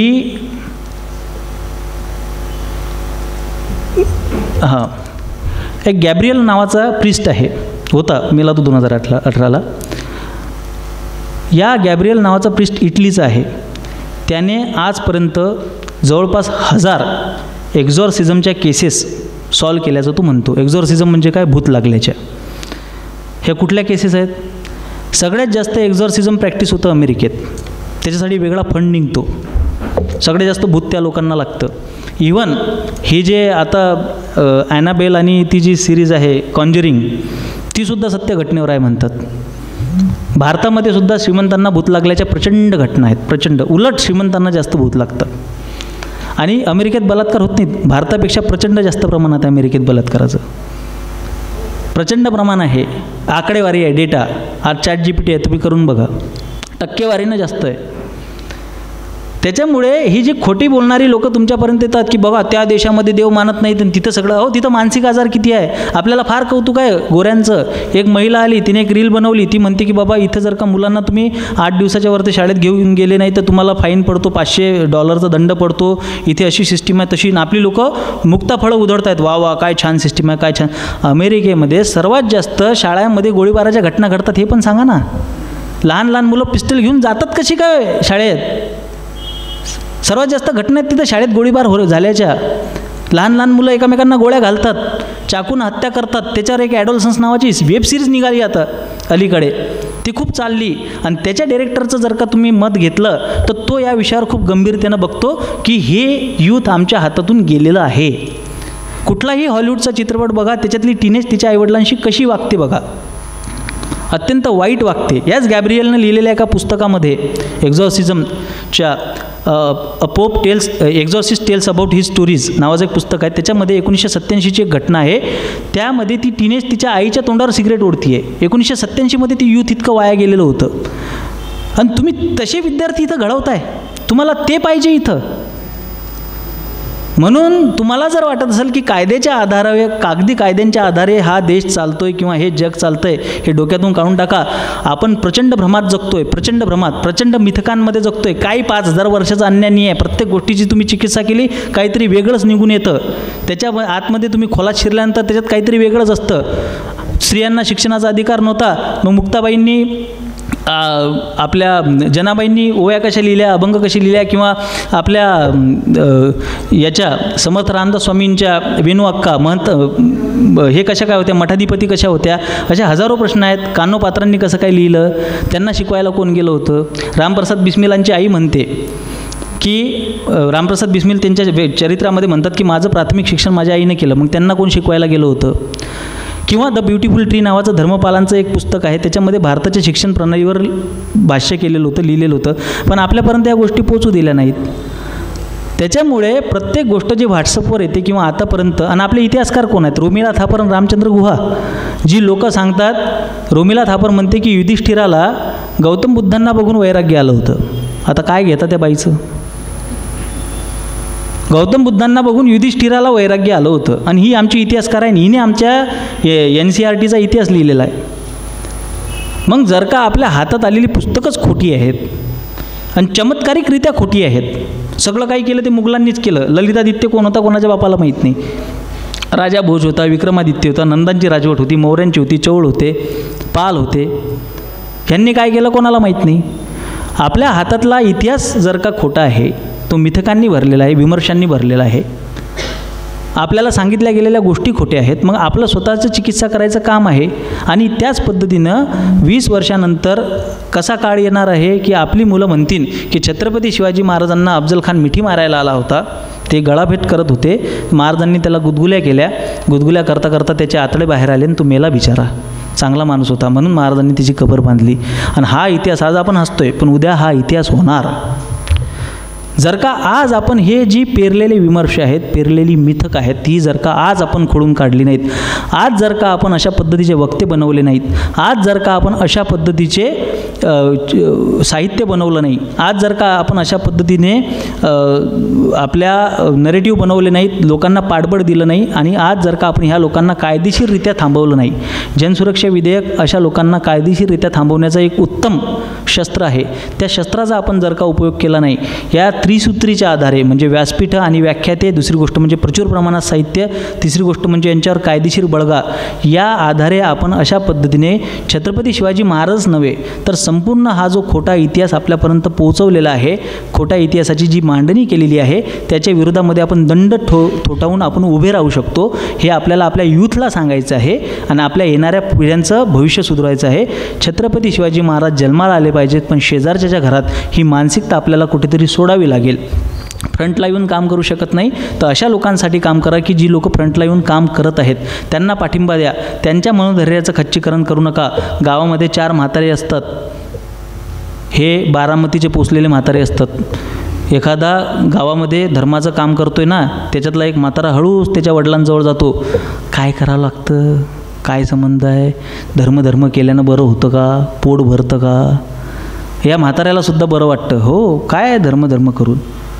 पण तोच जेव्हा राष्ट्रवादी काँग्रेसचा झेंडा हातात घेतो आणि म्हणते बामो नको भगा दो, संभाजी ब्रिगेड, देश की ब्रिगेड, काफिला हिजोळ आपला शेरोका, ते जेव्हा म्हणतात तेव्हा हीच लोकं जाऊन सांगतात करू द्या, राजकारण आहे, करावंच लागते.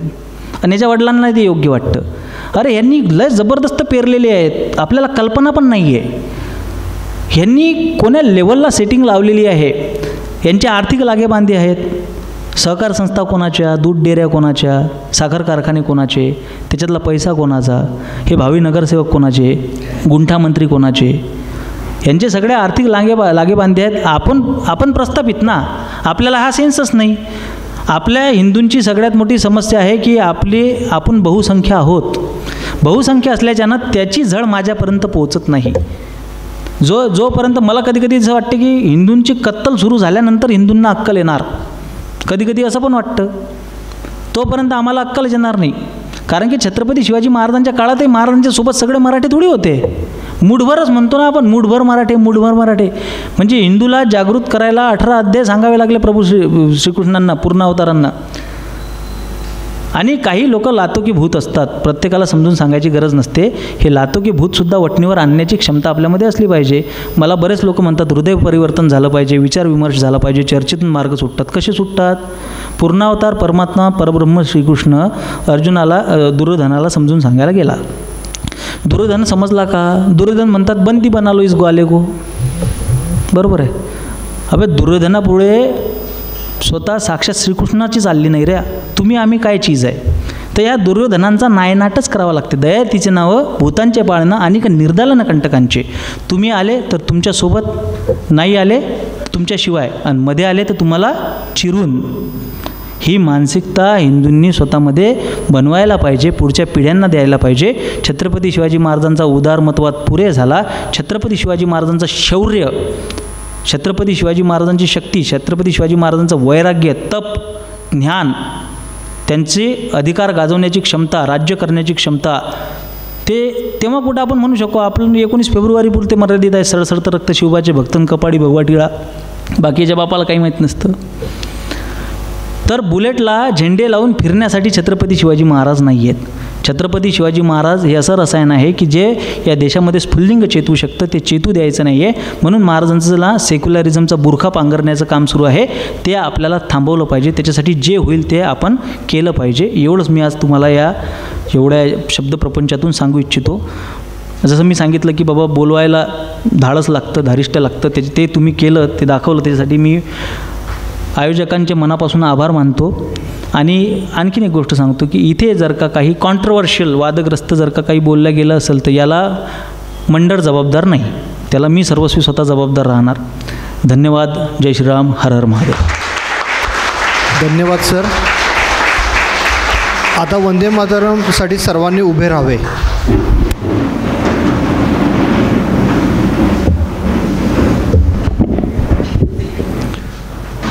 हात जोडायचे. वंदे मातरम, वंदे मातरम. सुजलां सुफलां मलयज शीतलां सस्यश्यामलां मातरं मातरं. वन्दे मातरं. शुभ्रज्योत्स्नां पुलकितयामिनीं फुल्लकुसुमितद्रुमदलशोभिनीं सुहासिनीं सुमधुरभासिनीं सुखदां वरदां मातरं. वन्दे मातरं. सप्तकोटी कंठ कलकल निनाद कराले, सप्तकोटी भुजै धृत खर करवाले, अबला के नोमा हेतो बले, बहुबलधारिणीं नमामि तारिणीं, रिपुदलवारिणीं मातरं मातरं वन्दे मातरम्। तुम्ही विद्या तुम्ही धर्म, तुम्ही हृदय तुम्ही मर्म, त्वं हि प्राणा शरीरे, बाहुते तुम्ही मा शक्ती, हृदये तुम्ही मा भक्ती, तोमारई प्रतिमा गडी मंदिरे मंदिरे, मातरं वन्दे मातरम्। त्वं हि दुर्गा दश प्रहरणधारिणीं, कमला कमलदलविहारिणीं, वाणी विद्यादायिनीं, नमामि कमलां अमलां अतुलां सुजलां सुफलां, मातरं श्यामलां सरलां सुष्मितां भूषितां, धरणीं भरणीं मातरं वन्दे मातरं वन्दे मातरं वन्दे मातरम। बोला भारत माता की जय। धन्यवाद. मी आत्ताचा कार्यक्रम आज संपला हे मी घोषित करत आहे.